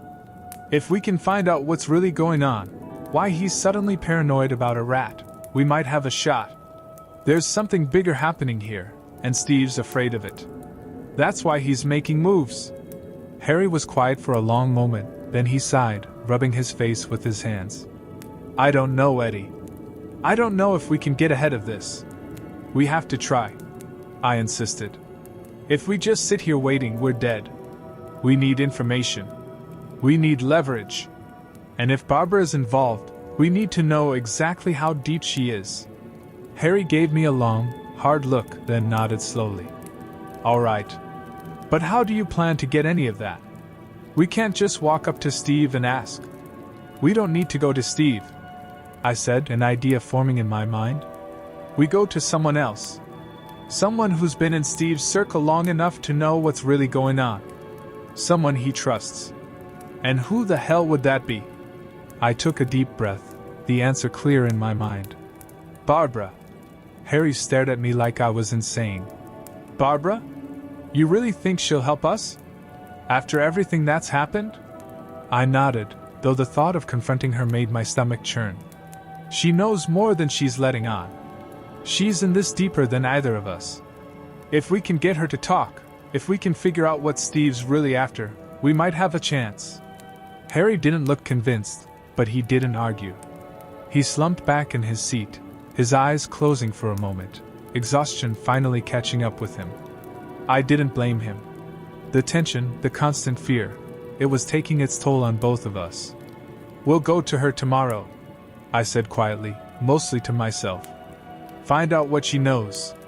And then we'll figure out the next move. But even as I said it, a part of me wondered if I was making a terrible mistake. Confronting Barbara meant opening the door to whatever truths she'd been hiding, and I wasn't sure I was ready for it. There was no turning back after that. No going back to the dream of escape, of running away from it all. But maybe that dream had been dead from the start. As the miles rolled by, the fog thickening around us, I couldn't shake the feeling that we were heading straight into the heart of the storm. And whatever waited for us on the other side, whether it was Steve, Barbara, or something even worse, I had the sinking feeling that neither of us would come out of it the same. For better or for worse, the game was changing. And this time, I wasn't going to be the one left in the dark. I just hoped I'd survive long enough to see the end. The coast was silent, save for the steady rhythm of the waves crashing against the shore. We had driven through the night, keeping our heads down and staying as far off the beaten path as we could. By the time we reached the small, weather-beaten cabin tucked away near the cliffs, dawn was just beginning to break, casting an eerie light across the rocky landscape. Harry had fallen asleep at some point during the drive, his body finally giving in to exhaustion. I was grateful for the silence, the chance to think without him bombarding me with questions I couldn't answer. My mind was still racing with everything that had happened, and the growing certainty that our next move, confronting Barbara, was as dangerous as it was necessary. I parked the car just outside the cabin, the gravel crunching beneath the tires as I killed the engine. The place was old, probably a fisherman's retreat that hadn't been touched in years. It was perfect. Isolated, far from anyone who could be curious about two men hiding out, but it was also a temporary fix, a brief reprieve. We couldn't stay here forever, and we both knew it. I shook Harry awake gently. He stirred, blinking groggily as he tried to remember where we were. "We're here," I said quietly. "Get inside and get some rest. We'll figure things out later." Harry didn't argue. He stumbled out of the car and into the cabin, his exhaustion overwhelming his usual nervous energy. I stayed behind, leaning against the car for a moment, staring out at the ocean. The waves were relentless, crashing against the jagged rocks below, as if reminding me that time was running out. The calm I felt here was an illusion. It couldn't last. Once inside, I found Harry already sprawled out on the dusty couch, snoring softly. I envied him, the ability to shut it all out, even for a few hours. I, on the other hand, couldn't switch off. My mind was a mess of plans, contingencies, and worst-case scenarios. Barbara. The thought of her filled me with conflicting emotions. I wanted to believe that she wasn't completely in on Steve's plans, that maybe, somewhere deep down, she still cared about me, about the man I thought she was. But that part of me, the one that clung to hope, was growing smaller by the day. Harry's words echoed in my mind, "She's in this up to her neck." There was a time when I would have trusted Barbara with my life. Now I wasn't sure if I could trust her at all. I knew what had to be done. We needed answers, and Barbara was the only one who could give them to us. But getting to her wasn't going to be easy. I had no idea where she was or how to even approach her without tipping Steve off. And if Steve was as paranoid as Harry said, if he really believed there was a rat in his crew, then making contact with Barbara was like walking straight into a trap. I spent the rest of the day thinking, planning. I must have paced the length of that small cabin 100 times, going over every possible scenario in my head. I thought about calling Barbara, testing the waters, seeing if she'd even talk to me. But that felt too risky. Phones could be traced, and for all I knew, Steve was already watching her, waiting for me to slip up. By the time night fell, I had come to a decision. We had to see Barbara in person, confront her directly. It was the only way to get the answers we needed, the only way to understand what we were really up against. If she wasn't this deeper than we thought, then at least we'd know where we stood. And if she wasn't, if she was as much a pawn in Steve's game as we were, then maybe, just maybe, she'd help us. Harry stirred as I packed up the few things we had brought with us. He sat up, rubbing his eyes, his face pale and haggard from stress and exhaustion. "What's the plan?" he asked, his voice rough from sleep. "We're going to see Barbara," I said, keeping my voice calm, though my heart was pounding in my chest. Harry frowned, clearly uneasy with the idea. "You sure about that?" She's been pretty quiet since the job went down. For all we know, she's working with Steve. I know, I said, shoving a jacket into the small duffel bag I'd brought along. But she's the only lead we have right now. We need to figure out what she knows, what Steve's real play is. If we don't do something, we're just sitting ducks. Harry didn't argue, but I could see the doubt in his eyes. And what if she's part of it? What if she's been setting you up from the start? I hesitated, the thought hitting me like a punch to the gut. Then we'll deal with it, I said, though the words felt hollow. But we can't just run forever. Sooner or later, Steve's going to catch up to us. If we don't get ahead of this now, we're done. Harry gave a slow nod, though the uncertainty in his face remained. All right, he muttered. But we've got to be careful. Barbara is not the same woman you think she is. I've seen it in her eyes, Eddie. She's dangerous. I didn't respond, because deep down, I knew he might be right. The Barbara I'd fallen for, the woman who had once seemed so genuine, so vulnerable, was a distant memory now. The Barbara I was about to face was someone else entirely. Someone I might not even recognize. We drove back toward the city under the cover of darkness, the headlights cutting through the dense fog that had rolled in from the coast. The tension in the car was thick, either of us speaking much as we made our way toward the heart of the storm. My thoughts kept drifting back to that last night in the garage, when Barbara had stood there, so close, her eyes unreadable. There had been something in her voice, something I couldn't quite place. Was it regret? Or was it just another lie, another part of the act she'd been playing all along? As we reached the outskirts of the city, I pulled the car into a quiet parking lot, a few blocks away from Barbara's apartment. It was late, the streets mostly empty, but I didn't want to take any chances. Steve could have eyes anywhere. Harry looked at me as I cut the engine, his face pale in the dim light.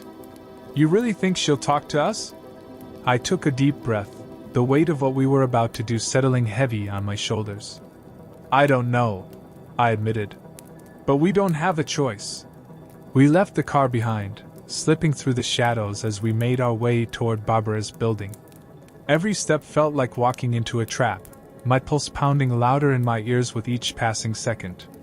The streets were quiet, too quiet, as if the city itself was holding its breath, waiting for the inevitable. When we reached her apartment building, I stopped just outside, scanning the area. The building was old, rundown, exactly the kind of place where someone like Barbara could blend in, go unnoticed. I wasn't sure if that was comforting or terrifying. You sure about this? Harry asked, his voice a low whisper. He was clearly on edge, his eyes darting around, looking for signs of trouble. I nodded, though my heart was pounding in my chest. We need answers, I said quietly. And this is the only way we're going to get them. With that, I led the way inside, the door creaking loudly as we stepped into the narrow hallway.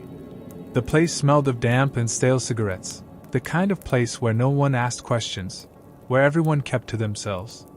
We made our way up the stairs, each step feeling heavier than the last.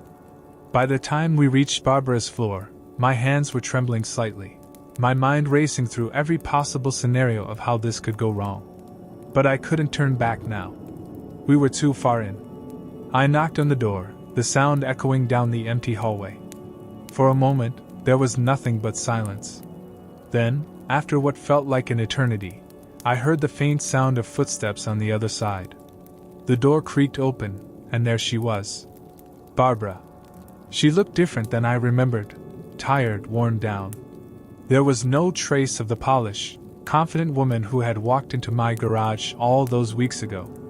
But her eyes, sharp and unreadable, were still the same. Eddie, she said, her voice low and cautious. She glanced over my shoulder at Harry, then back at me. What are you doing here? We need to talk, I said, keeping my voice steady despite the storm of emotions raging inside me. It's about Steve. She hesitated for a moment, her eyes flicking to Harry again, as if trying to gauge the situation. Then she stepped back, opening the door wider. Come in, she said softly. But we don't have much time. The air inside was thick with tension as we stepped over the threshold, the door closing quietly behind us. I didn't know what I was expecting when I came here. Answers, maybe some kind of closure. But the reality of standing here, face to face with Barbara, was almost too much to handle. She led us into the small living room, where she motioned for us to sit. I remained standing, my gaze fixed on her. The room felt charged with electricity as I stood there, facing Barbara. Her small apartment was cluttered, as if it had been tossed around by a storm, clothes piled on the furniture, dirty dishes in the sink. It was a far cry from the composed, put-together woman I had first met. In the dim light, shadows danced across her face, making her look even more vulnerable. "Why are you here, Eddie?" she asked, her voice barely above a whisper. She glanced at Harry, then back at me, her expression a mix of concern and apprehension. I could feel the weight of her gaze, the intensity of those piercing eyes.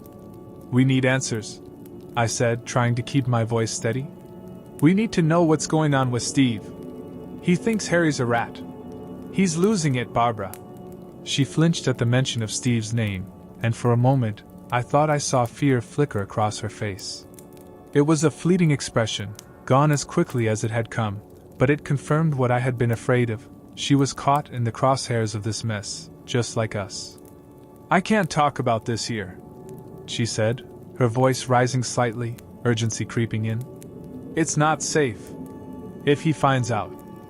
"God, Eddie, you don't understand." I took a step closer, trying to pierce through the walls she'd put up. "Then where can we talk? We don't have time to waste. We need to figure out how to handle this." She hesitated, glancing toward the window as if she expected someone to come crashing through at any moment. "There's a diner a few blocks away. We can meet there." Harry cut her off, his anxiety bubbling to the surface. "Why should we trust you? For all we know, this is a setup. You could be playing both sides." Barbara's eyes narrowed, and she squared her shoulders, taking a step toward him. "You don't know anything about me, Harry. You think I'm in on this? You think I want any of this chaos? I didn't ask for any of this." Her voice rose, and for a moment, the tension in the room crackled like static. I could see Harry faltering, the fear that had been gnawing at him starting to show. But I knew that we had to push through this moment of distrust. We needed her help, and if we didn't get it now, we might never have the chance again. "Stop!" I said, raising my hands to placate both of them. "This isn't helping. We can't waste time arguing. We need to figure out what's happening. We have to go to that diner. It's our best shot at getting answers." Barbara nodded slowly, her expression shifting from anger to resignation. "Okay. But we have to be careful. If Steve finds out I'm talking to you, it could end badly for all of us. He's unpredictable right now, and I don't know what he's capable of. Then let's not give him a reason to look for us," I said. "We'll go through the back alley. No one will see us if we're smart about it." I motioned for Harry to follow me as I stepped toward the door, the sound of my heartbeat echoing in my ears. As I turned the handle, I stole one last look at Barbara. The resolve in her eyes was palpable, but so was the fear. We slipped out into the cool night air, the streets still quiet, but the tension hung thick like a fog. I led the way down the narrow alley beside her building, trying to keep my pace steady despite the knot of anxiety tightening in my stomach.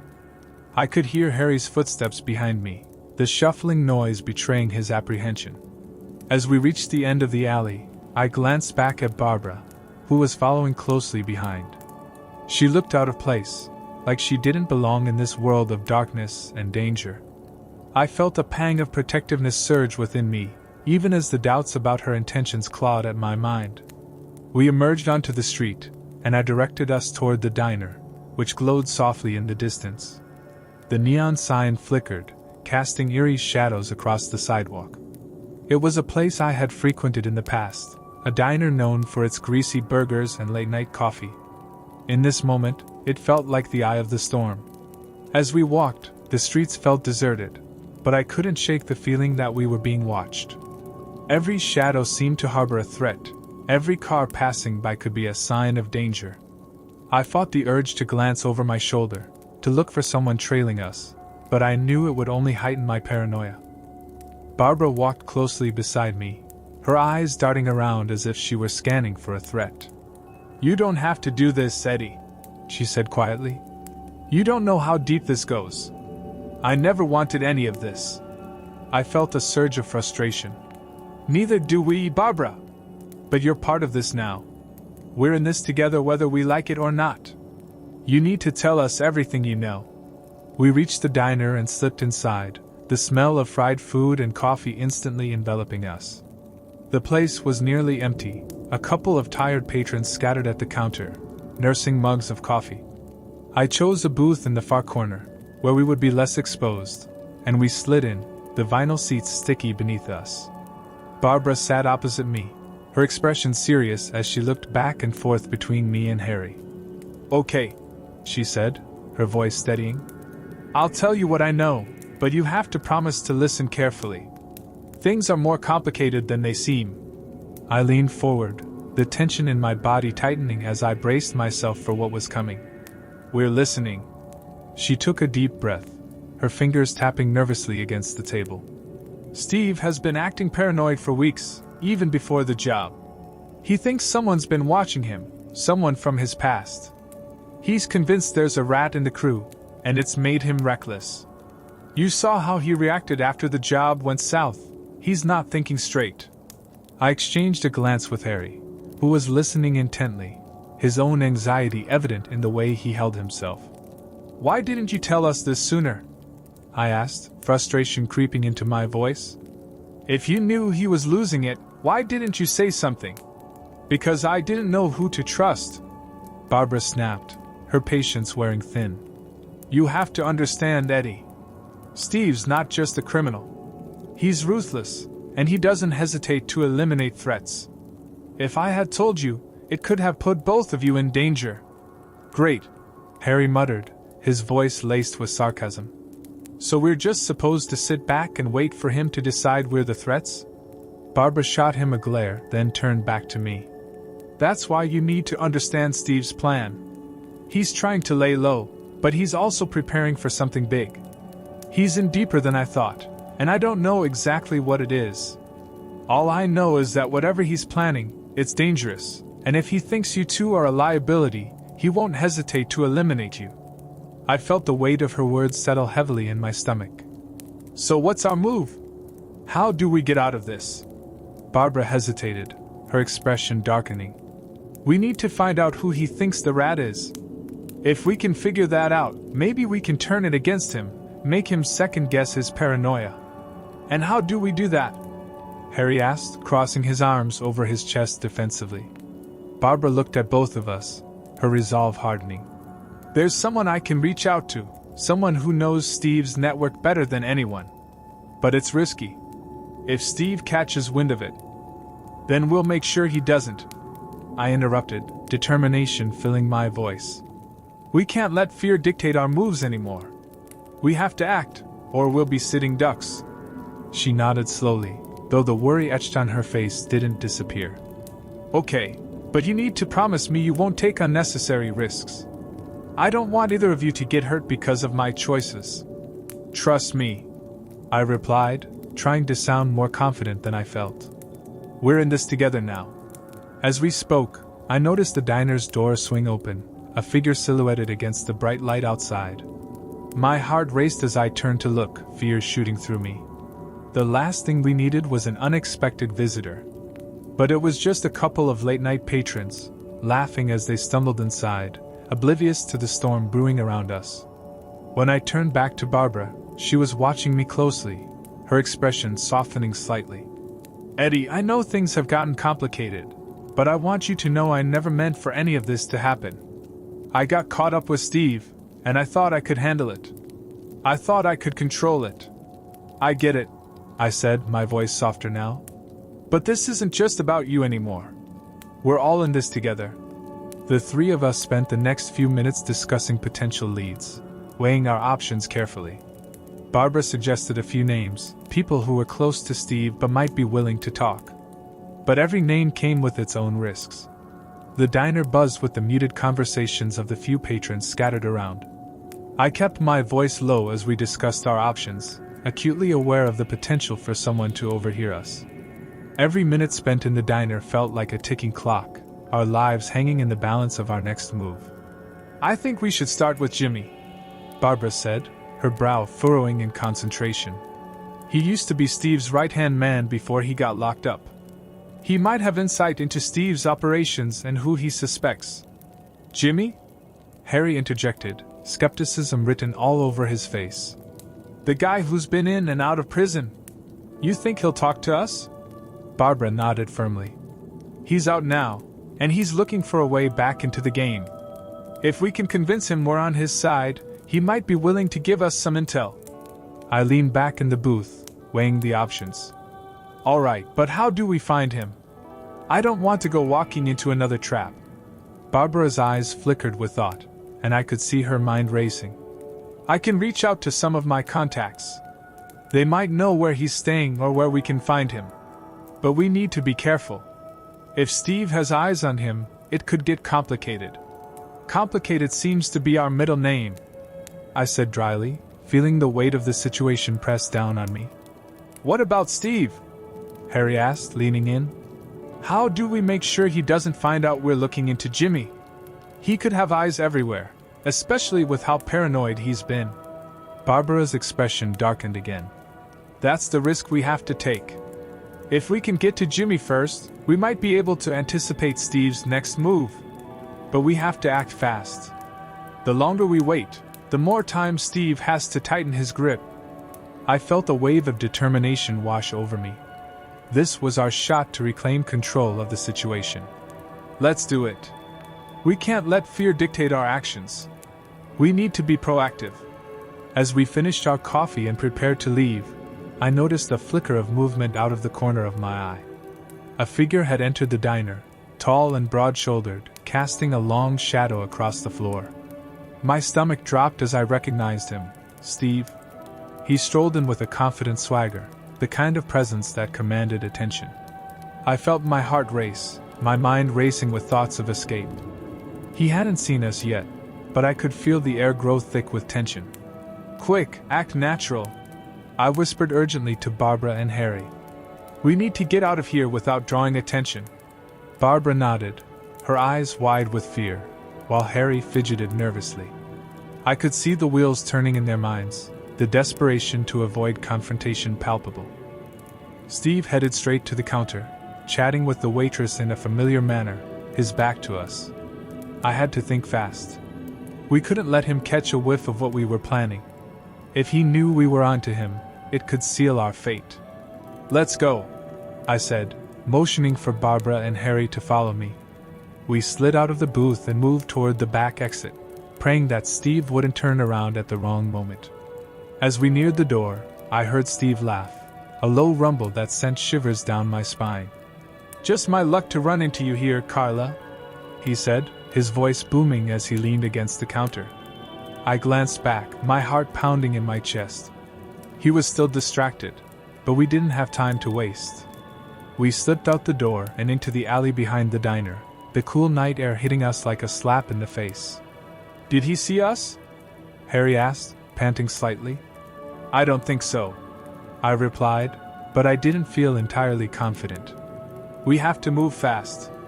If he figures out we were there, he'll come looking for us." Barbara's face was pale as we hurried down the alley, and I could see her breathing heavily, anxiety creeping in. "We need to get out of the city," she said, glancing over her shoulder. "He'll know we were in the diner. He'll start piecing things together." "How about the warehouse district?" Harry suggested, glancing out the window. "It's less crowded and should have some good hiding spots." "Good idea," I said, my mind racing with possibilities. "Just keep driving until we find a place to lay low." As we drove through the labyrinthine streets, I couldn't shake the feeling of being hunted. Steve's men would be on our tails, and we needed a plan to get ahead of them. After what felt like an eternity, we found an abandoned warehouse, its broken windows and crumbling facade offering the perfect cover. Barbara parked the car, and we quickly exited, glancing around to ensure no one had followed us. Inside, the warehouse was dark and dusty, the air thick with the scent of neglect. I led the way deeper inside, finding a corner where we could huddle together. "What now?" Barbara asked, her voice laced with anxiety. "We can't just wait here forever." I thought for a moment, my mind racing. "We need to regroup and think strategically. Marco knows Steve's operations better than anyone. We can use him to our advantage." "Are you serious?" Harry said, skepticism in his eyes. "He's one of them." "I know, but if we can convince him that he's in danger too, he might be willing to help us," I argued. "Besides, we can't afford to be naive. Steve will come looking for him, and we need to leverage that." "What do you suggest?" Barbara asked, crossing her arms. "Let's get him to tell us everything he knows. We can make it clear that he has no choice but to work with us," I said, my voice steady. Just then, I heard footsteps echoing outside the warehouse. "They've found us!" I hissed, instinctively looking for a place to hide. "Quick, behind those crates!" Harry urged, and we all ducked behind a stack of wooden pallets, holding our breath as we listened. The footsteps grew louder, and I could see shadows moving through the broken windows. "They've come for Marco," I whispered, my heart racing. "We need to think fast," I whispered, my pulse pounding in my ears. "We can't let them take Marco." Barbara, Harry, and I exchanged tense glances. We crouched lower behind the crates, trying to remain as silent as possible. Marco was wide-eyed, clearly realizing the gravity of the situation. He knew, just as we did, that if Steve's men got hold of him, his fate would be sealed. "Listen, Marco," I whispered urgently. "You help us now, and we'll protect you. But if you try anything—" "I get it," Marco interrupted, beads of sweat forming on his forehead. "I'll tell you what you need to know. Just don't let them take me back to Steve." The footsteps outside stopped, and I heard muffled voices. Steve's men were close, too close. I motioned for Barbara and Harry to stay quiet, while I slowly inched toward the broken window to get a better look. Through the cracked glass, I could see two of Steve's men, flashlights sweeping the ground, searching for any sign of us. I clenched my fists, knowing they were moments away from discovering our hiding spot. "We're out of time," I muttered under my breath. "Marco, start talking. Now." Okay, Marco stammered, casting nervous glances around. "Steve's got a safe house, not far from here. He's been stashing the bulk of his operation there. Cash, weapons, everything. If you hit him there, you'll have the leverage you need to bring him down." "Where?" I pressed. Marco leaned closer. "It's an old factory, just a few blocks east. But it's heavily guarded. You'll need more than just guts to get in." "Is there another way in?" Barbara asked quietly. Marco nodded. "There's a service entrance around the back. It's less guarded, but the place is rigged with alarms. You'll need to move carefully." I nodded, processing the information. This was it, the break we needed. If we could hit Steve where it hurt, we'd have a real chance of ending this nightmare. Just then, one of the flashlights shone directly through the window, illuminating the crates we were hiding behind. I ducked down, heart pounding, as the beam passed just inches above us. "We've got to move," I whispered to the others. "We can't stay here any longer." "Through the back exit," Harry suggested. "It might lead to an alley." I nodded, signaling for everyone to follow. We crouched low, moving quietly toward the rear of the warehouse. My hands were slick with sweat as I pushed open the rusted door, the hinges creaking slightly in protest. We slipped through into the alley, the cool night air hitting us like a relief from the tension. "Now what?"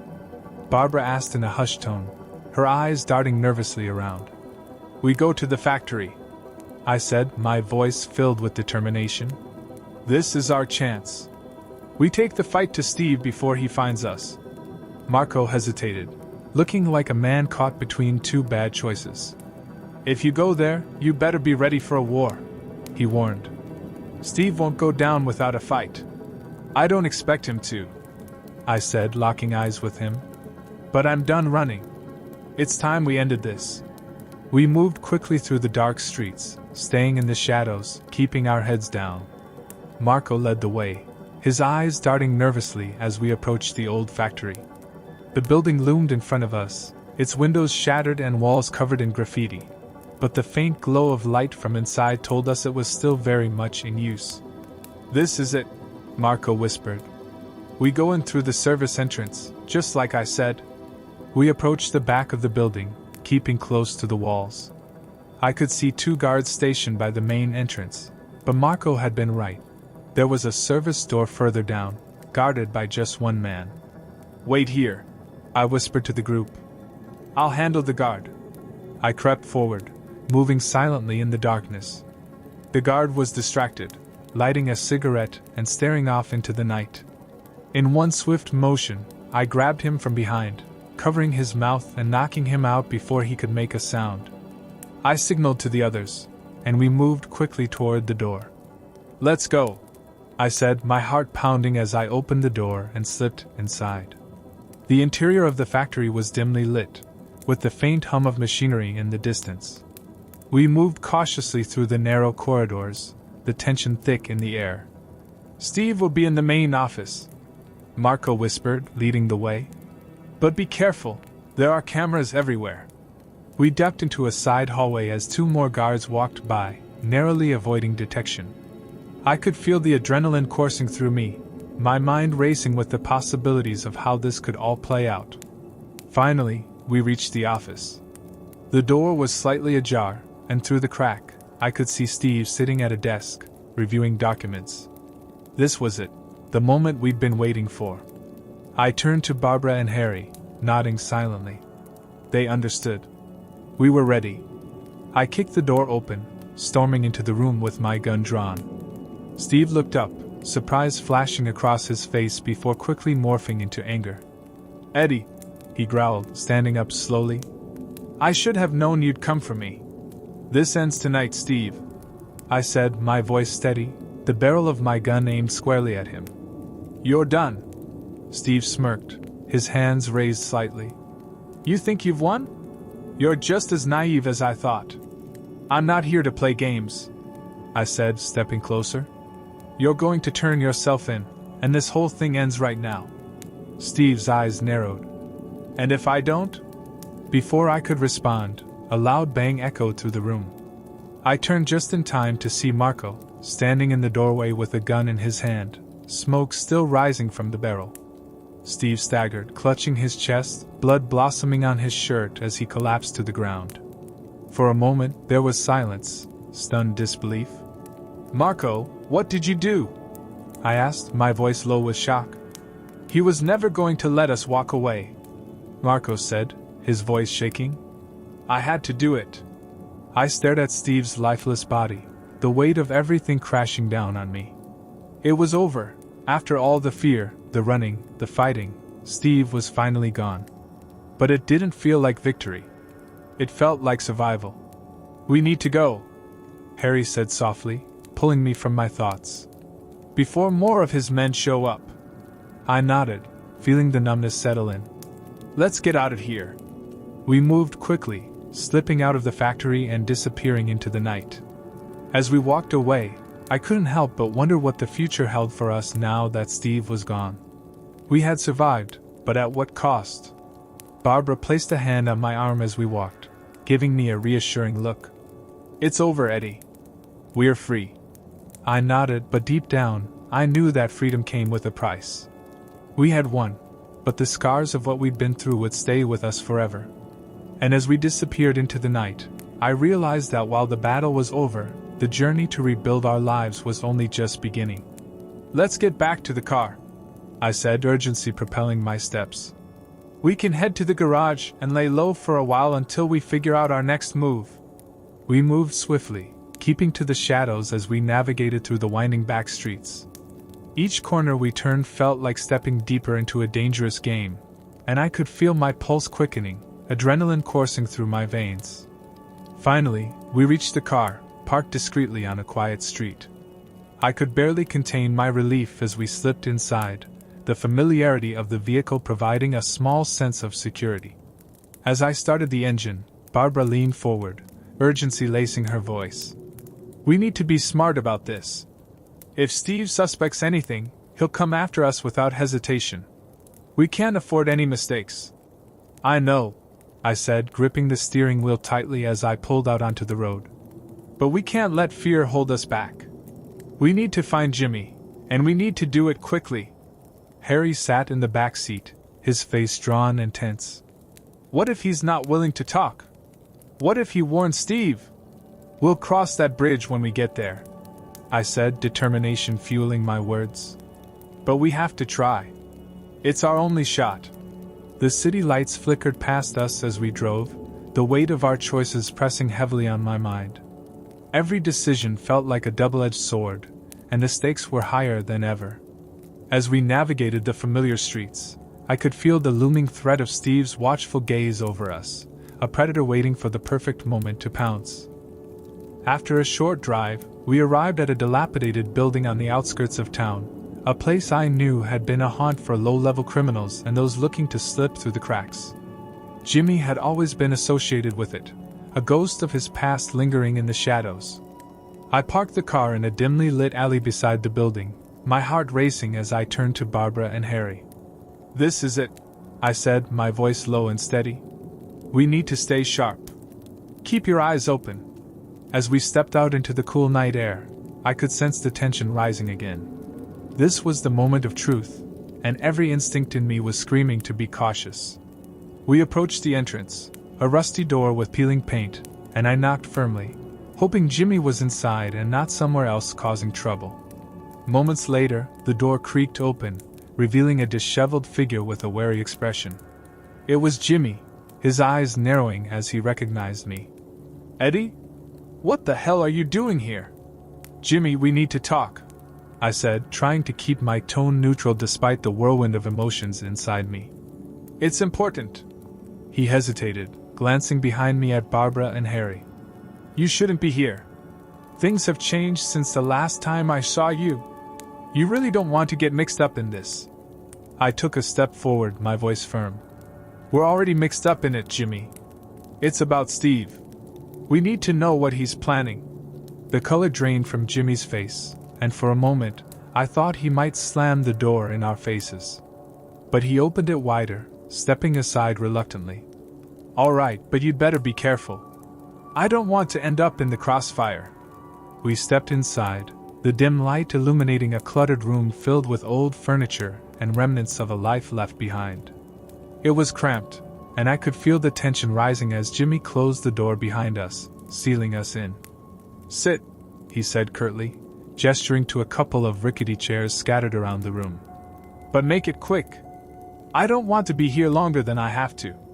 As we settled into the chairs, I noticed the nervous energy radiating from Jimmy. It was clear that whatever he had been up to was wearing on him, and he was on edge. I exchanged glances with Barbara and Harry, trying to gauge their reactions. "Look, we don't have much time," Jimmy said, his voice low and urgent. "I don't know what Steve has told you, but he's been planning something big, something that could change everything in this town. He's not just looking to make a quick score anymore. He's playing for keeps." "What do you mean?" I pressed, leaning forward. "What's he planning?" Jimmy glanced around, as if the walls themselves might be listening. "He's got a crew lined up for a heist, a big one. I heard whispers about a shipment coming in, something valuable that's got a lot of people interested. If he pulls this off, he could set himself up for life. But he's paranoid, Eddie. He thinks someone is out to get him, and he's got eyes everywhere." "Does he suspect us?" Harry asked, his voice trembling slightly. "More than likely," Jimmy replied, his expression grim. "You need to be careful. If he thinks you're a threat, he'll come for you without hesitation. And he won't be gentle about it. Then we need to act first," I said, determination coursing through me. Jimmy's expression tightened, the weight of our situation sinking in. "Listen, I don't know what you're thinking, but going against Steve is a dangerous game. You can't just waltz in and take him out. He's got connections, and if he feels cornered, he'll lash out. We're not looking to take him out," I clarified, trying to keep my voice steady despite the tension. "We just need to know what he's planning and how we can get ahead of it." We can't afford to sit back and wait for him to make a move. Jimmy shook his head, running a hand through his unkempt hair. I get it, but you need to tread carefully. I've seen what happens when people cross Steve. He's ruthless, and he won't hesitate to take you down. Then how do we turn the tables? Barbara asked, leaning in, her tone a mix of desperation and determination. You must know someone who could help us. Someone who has information we can use. He looked conflicted, glancing back toward the door as if expecting it to burst open at any moment. There's someone, but getting to him won't be easy. He's been laying low, too. Last I heard, he was hiding out in an old warehouse down by the docks. The docks? I repeated, the idea of heading into that area giving me pause. That place is crawling with trouble. If Steve has any men watching, we could walk right into a trap. I know, Jimmy admitted, his voice dropping to a near whisper. But this guy, Rico, has been in the game long enough to know the ins and outs. If anyone can help you figure out Steve's next move, it's him. Then we need to find him, I said, a sense of urgency pushing me forward. What do we have to lose? We can't stay in the dark. Rico's got a reputation, Jimmy warned. He doesn't trust easily, and if he thinks you're a threat, he'll turn on you. You'll need to approach him carefully. What's his angle? Harry asked, his voice laced with skepticism. Why would he want to help us? Because he's got a score to settle with Steve, too, Jimmy replied, his eyes narrowing. They had a falling out not too long ago. If you can convince him you're on his side, he might be willing to share what he knows. All right, what's the plan? I asked, feeling the urgency of the moment. Time was running out, and we needed to move quickly before Steve caught wind of our intentions. Jimmy sighed, glancing around as if the walls had ears. You'll need to head to the docks and find the old shipping warehouse. It's an abandoned place, easy to miss if you don't know what you're looking for. But Rico should be there, waiting for someone to reach out. Do you have any idea where specifically? Barbara pressed, her eyes intent on Jimmy. I don't know the exact spot, he said reluctantly. But it's near the east side of the docks, right by the old fishing pier. Just keep your eyes peeled. If you see someone acting suspicious, that's probably him. I nodded, feeling the weight of our choices pressing down. Thanks, Jimmy. We'll handle it from here.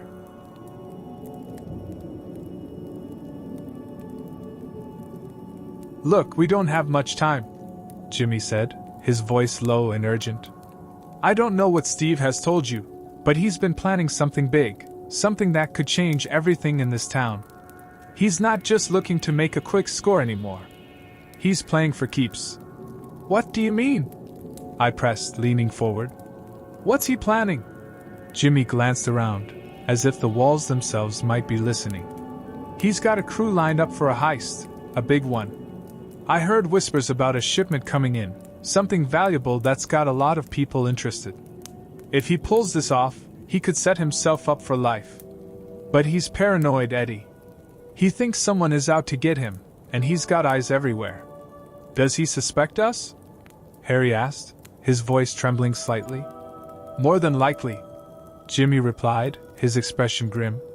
You need to be careful. If he thinks you're a threat, he'll come for you without hesitation. And he won't be gentle about it. Then we need to act first, I said, determination coursing through me. Jimmy's expression tightened, the weight of our situation sinking in. Listen, I don't know what you're thinking, but going against Steve is a dangerous game. You can't just waltz in and take him out. He's got connections, and if he feels cornered, he'll lash out. We're not looking to take him out, I clarified, trying to keep my voice steady despite the tension. We just need to know what he's planning and how we can get ahead of it. We can't afford to sit back and wait for him to make a move. Jimmy shook his head, running a hand through his unkempt hair. I get it, but you need to tread carefully. I've seen what happens when people cross Steve. He's ruthless, and he won't hesitate to take you down. Then how do we turn the tables? Barbara asked, leaning in, her tone a mix of desperation and determination. You must know someone who could help us. Someone who has information we can use. He looked conflicted, glancing back toward the door as if expecting it to burst open at any moment. There's someone, but getting to him won't be easy. He's been laying low, too. Last I heard, he was hiding out in an old warehouse down by the docks. The docks? I repeated, the idea of heading into that area giving me pause. That place is crawling with trouble. If Steve has any men watching, we could walk right into a trap. I know, Jimmy admitted, his voice dropping to a near whisper. But this guy, Rico, has been in the game long enough to know the ins and outs. If anyone can help you figure out Steve's next move, it's him. Then we need to find him, I said, a sense of urgency pushing me forward. What do we have to lose? We can't stay in the dark. Rico's got a reputation, Jimmy warned. He doesn't trust easily, and if he thinks you're a threat, he'll turn on you. You'll need to approach him carefully. What's his angle? Harry asked, his voice laced with skepticism. Why would he want to help us? Because he's got a score to settle with Steve, too, Jimmy replied, his eyes narrowing. They had a falling out not too long ago. If you can convince him you're on his side, he might be willing to share what he knows. All right, what's the plan? I asked, feeling the urgency of the moment. Time was running out, and we needed to move quickly before Steve caught wind of our intentions. Jimmy sighed, glancing around as if the walls had ears. You'll need to head to the docks and find the old shipping warehouse. It's an abandoned place, easy to miss if you don't know what you're looking for. But Rico should be there, waiting for someone to reach out. Do you have any idea where specifically? Barbara pressed, her eyes intent on Jimmy. I don't know the exact spot, he said reluctantly. But it's near the east side of the docks, right by the old fishing pier. Just keep your eyes peeled. If you see someone acting suspicious, that's probably him. I nodded, feeling the weight of our choices pressing down. Thanks, Jimmy. We'll handle it from here. As we prepared to leave, Jimmy's expression turned serious. Just remember, if Steve catches wind of this, it could mean trouble for all of us. You need to keep your heads down and act like you're not doing anything. Understood, I said, my resolve strengthening. We won't give him any reason to suspect us. We stepped back outside into the cool night air, the streetlights flickering above us. The adrenaline surged through me as we moved away from the building, the sense of danger palpable in the air. Once we reached the car, I turned to Barbara and Harry. We need to get to the docks fast. We can't waste any time if we want to beat Steve to whatever he's planning. Barbara nodded, her expression a mix of determination and anxiety. But we have to be careful. If Steve has people watching the docks, we need to find a way to approach without raising suspicion. I'll take the back roads, I said, slipping into the driver's seat. It might add some time to the trip, but we need to avoid the main streets where he could have eyes on us. As we drove through the winding back streets, I could feel the tension in the air. Each turn brought us closer to the docks, but the nagging feeling of being watched lingered. The silence in the car was thick, broken only by the sound of the engine and the occasional rustle of movement from the back seat. Harry was the first to break the silence. What if we get to the warehouse and Rico isn't there? What's our backup plan? We improvise, I replied, trying to sound more confident than I felt. We can't afford to think negatively. We have to believe he'll be there, and that he'll be willing to talk. And if he's not, Harry pressed, his anxiety palpable, then we look for clues, anything that might lead us to him or Steve's operation, I said, determination taking root. We have to stay one step ahead. As we approached the docks, the familiar scent of salt water filled the air, mingling with the faint smell of oil and machinery. The moon hung high in the sky, casting an eerie glow over the deserted streets. I parked the car in a shadowy corner, where it was unlikely to be spotted. We'll go on foot from here, I said, motioning for us to exit the vehicle. Stay close and keep quiet. The atmosphere shifted as we moved deeper into the docks, the sound of water lapping against the wooden pilings creating an unsettling backdrop. I led the way, my heart pounding in my chest as we navigated the dimly lit paths between the warehouses. As we neared the old shipping warehouse, I could feel the weight of the moment pressing down. Each step echoed with uncertainty, but I couldn't let fear hold us back. We were here to find answers, and we wouldn't back down now. I turned to Barbara and Harry, their faces illuminated by the faint light of the moon. "This is it. Stay alert." We approached the entrance, a large, weathered door hanging slightly ajar. I hesitated for a moment, the tension in the air thickening as we stood on the threshold. "On three," I whispered. "1, 2, 3." With a swift motion, I pushed the door open, and we stepped inside, the darkness enveloping us like a shroud. The air was heavy with dust and the scent of decay, but the faint sound of footsteps echoed somewhere deeper within the warehouse. "Rico?" I called out, my voice barely above a whisper. "Are you in here?" Silence met us, stretching out like a thin veil of uncertainty. I strained to listen, my senses heightened as I scanned the shadows. "Maybe he's not here," Barbara suggested, her voice tense. "We can't leave yet," I replied, my heart racing. "We need to look around, see if we can find any sign of him." We moved deeper into the warehouse, careful to keep our footsteps quiet. Shadows danced along the walls as the moonlight filtered through the cracks in the wooden structure, casting an eerie glow over the space.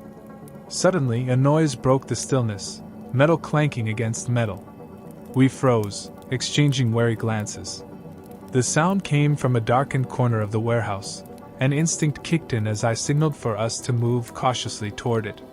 As we approached, the tension thickened in the air.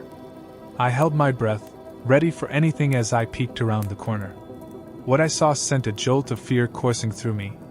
A group of men stood gathered around a makeshift table, their expressions serious as they pored over a series of maps and documents.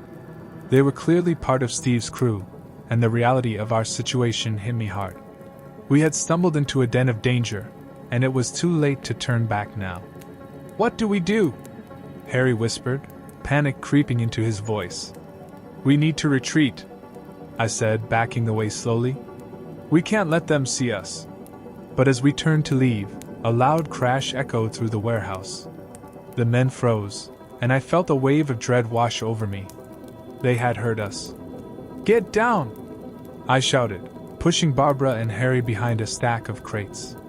The tension in the air was electric as we crouched low, adrenaline surging through me. I could hear the men moving, their voices tense as they exchanged words. "Did you hear that?" one of them asked, scanning the shadows. "Yeah, it came from over there," another replied, pointing in our direction. I held my breath, praying they wouldn't discover us. But just as I thought we might escape unnoticed, one of them stepped closer, his eyes narrowing as he peered into the darkness. "Check it out!" he barked, and my heart sank. We had to think fast. I turned to Barbara and Harry, urgency filling my gaze. "We need to move! Now!" With that, we scrambled to our feet and bolted in the opposite direction, hearts pounding as we sprinted deeper into the maze of crates and equipment. I could hear footsteps behind us, voices calling out as they realized we were intruders. The adrenaline surged through my veins as I pushed myself to run faster, my heart pounding in my chest. I heard Barbara and Harry's footsteps echoing behind me, their breaths heavy with fear. We had no choice but to split up if we wanted a chance to evade capture. "Go!" I shouted, glancing back just long enough to see them dart into a side corridor. I veered off to my left, navigating through a narrow space between towering stacks of crates. Each step felt like a gamble, the shadows cloaking me in a deceptive veil of safety. The voices of the men grew distant as I wound through the warehouse, the chaos of their search fading into the background. I quickly ducked behind a large crate, peering out to see if anyone had followed. My mind raced with thoughts of Barbara and Harry. I hoped they were managing to stay out of sight too. I strained to listen, my pulse still racing. The low murmur of voices drifted toward me, punctuated by the occasional clank of metal against metal. They were still searching for us. Suddenly, I heard footsteps approaching my hiding spot. Panic clawed at my throat as I pressed myself against the cold wood of the crate, holding my breath. "Check over there!" one of the men shouted, and I felt a rush of fear as I realized they were closing in on my position. Thinking quickly, I crawled deeper behind the crates, hoping to find a way out without being seen. The space was cramped and dark, but I focused on the sound of their voices, trying to gauge how close they were getting. "Did you find anything?" one of them asked, sounding frustrated. "Nothing yet," the other replied. "But I swear I heard someone moving around here." My heart raced at the thought of being discovered. I needed to move, and fast. I waited until the men shifted further away before I cautiously peered around the edge of the crate. The coast seemed clear. I took a deep breath and slipped out from my hiding spot, sticking close to the shadows as I crept deeper into the warehouse. I had to find a way to regroup with Barbara and Harry, and fast.